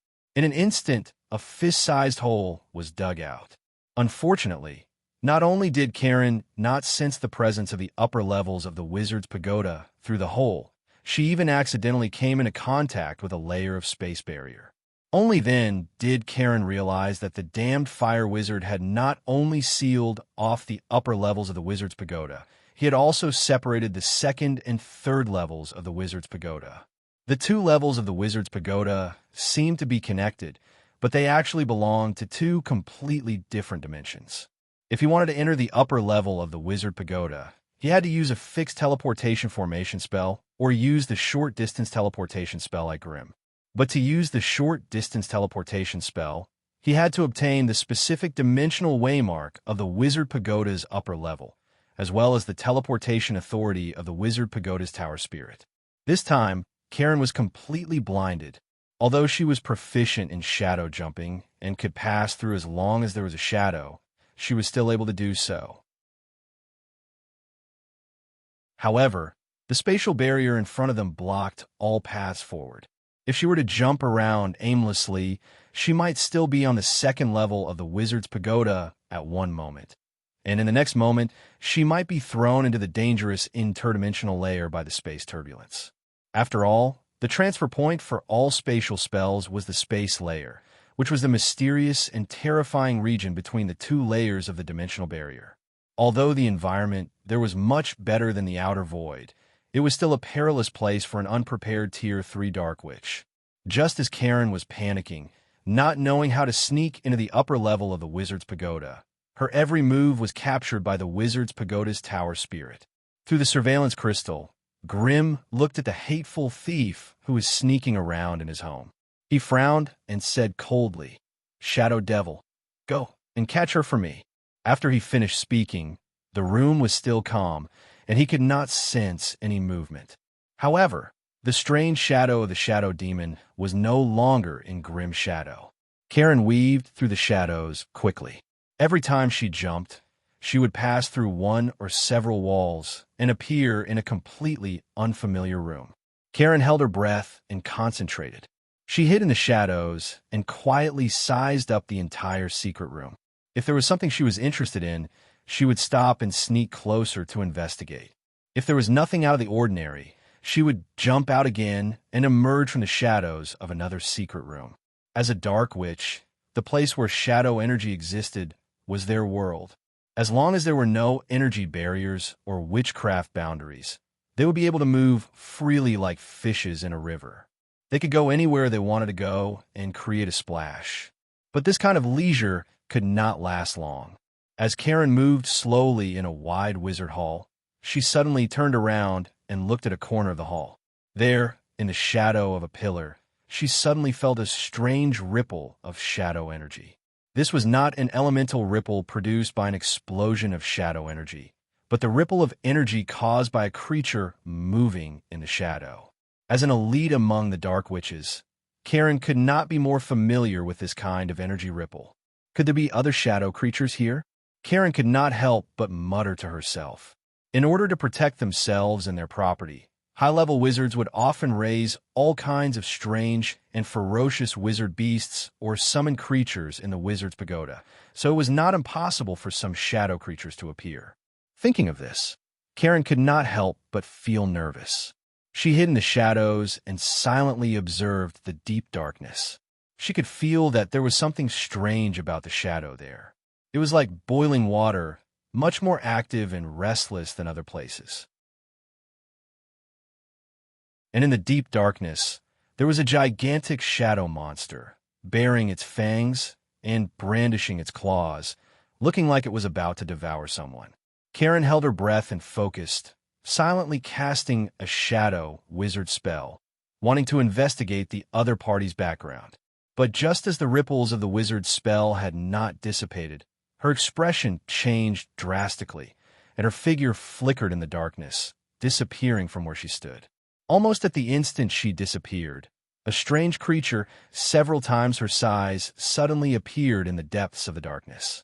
Numerous flickering metal blades sliced past the spot where she had been hiding. Wherever the sharp edge of the blade flashed, even the pitch-black darkness was sliced into several pieces, unable to be mended again. Only when the strange power had completely disappeared did the restless darkness stretch back together. When Karen emerged from another corner of the darkness, her heart was still beating wildly, and she had even more so relied on that flash of a glance just now to instantly distinguish the other party's identity. Shadow Steel Golem. Damn it, it's a Shadow Steel Golem. Karen could be considered a small expert when it came to these strange life forms that were between shadow creatures and construct creatures. After all, in a small country established by the dark witches in the shadow world, there were also these strange creatures that were like construct creatures and construct creatures. They had powerful defensive abilities that were not weaker than metal constructs, and they also had flexible bodies similar to shadow assassins. Therefore, in a real battle, a Shadow Steel Golem was enough to fight against 2 or 3 dark witches of the same level without being at a disadvantage. However, the creation of Shadow Steel Golems consumed too much resources, so the dark witches usually only used them to guard resource vaults or the entrance to secret realms, and were not willing to use them as cannon fodder on the battlefield. As an elite among the grade 3 dark witches, Karen naturally had to fight these dark creatures to hone her combat skills. Therefore, Karen was also very familiar with Shadow Steel Golems, and she could practically deal with them with her eyes closed.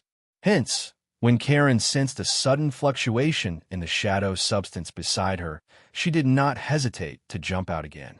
Unlike the previous time, Karen did not leave the original shadow this time.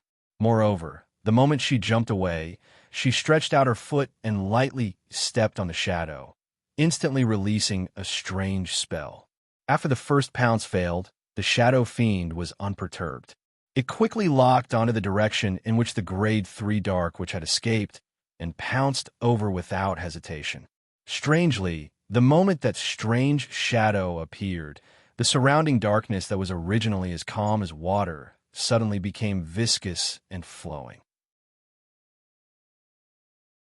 Strange shackles of darkness surged from all directions, instantly binding the shadow fiend's body and causing it to freeze in place, unable to move at all. The dark which that had disappeared before its eyes actually appeared once more. She did not choose to escape, but instead chose to counterattack. A series of shadow arrows struck the shadow demon's skeleton-like metallic body like rain hitting banana leaves, producing cracking sounds. Amidst the shadow bolts, two unstoppable dark auras tore through the air, targeting the shadow fiend's right eye and cervical vertebra. If the shadow fiend was only grade 3, it might not be able to escape this elite witch's sneak attack and would definitely suffer a great loss. However, it was a powerful magic tool that Grimm had spent a huge amount of resources and effort to forge. How could it be compared to ordinary shadow steel golems? With just a slight struggle, the shackles of darkness binding his body shattered inch by inch, breaking into countless pieces. The shadow fiend's eyes, hidden in the faint black fog, suddenly shot out a dark light that transformed into a shadow shockwave that slammed into Karen's body. It opened its large metallic hands that resembled a demonic claw, and four sharp blades that flickered with a dull luster streaked through the air, locking onto the tall and graceful black figure. Bastard, this is a grade 4 shadow steel golem. The moment Karen's lightless dagger collided with the shadow fiend's claws, she had determined the shadow steel golem's rank based on the aura it released. Unfortunately, this insight came a little too late. If Karen had determined that the shadow steel golem was a grade 4 shadow steel golem, she would not have tried to assassinate it in vain. She would have chosen to flee immediately. At this moment, her lightless dagger collided with the shadow steel golem's claws. The explosive force sent her flying, blood spurting from her mouth. She flew out of the shadow zone and landed heavily on the hard ground. Before she could break free from the dizziness, another shadow shockwave slammed into her head. You're tuning in to the Warrior Lore YouTube channel. Don't forget to subscribe and join us on this journey to catch the most captivating stories.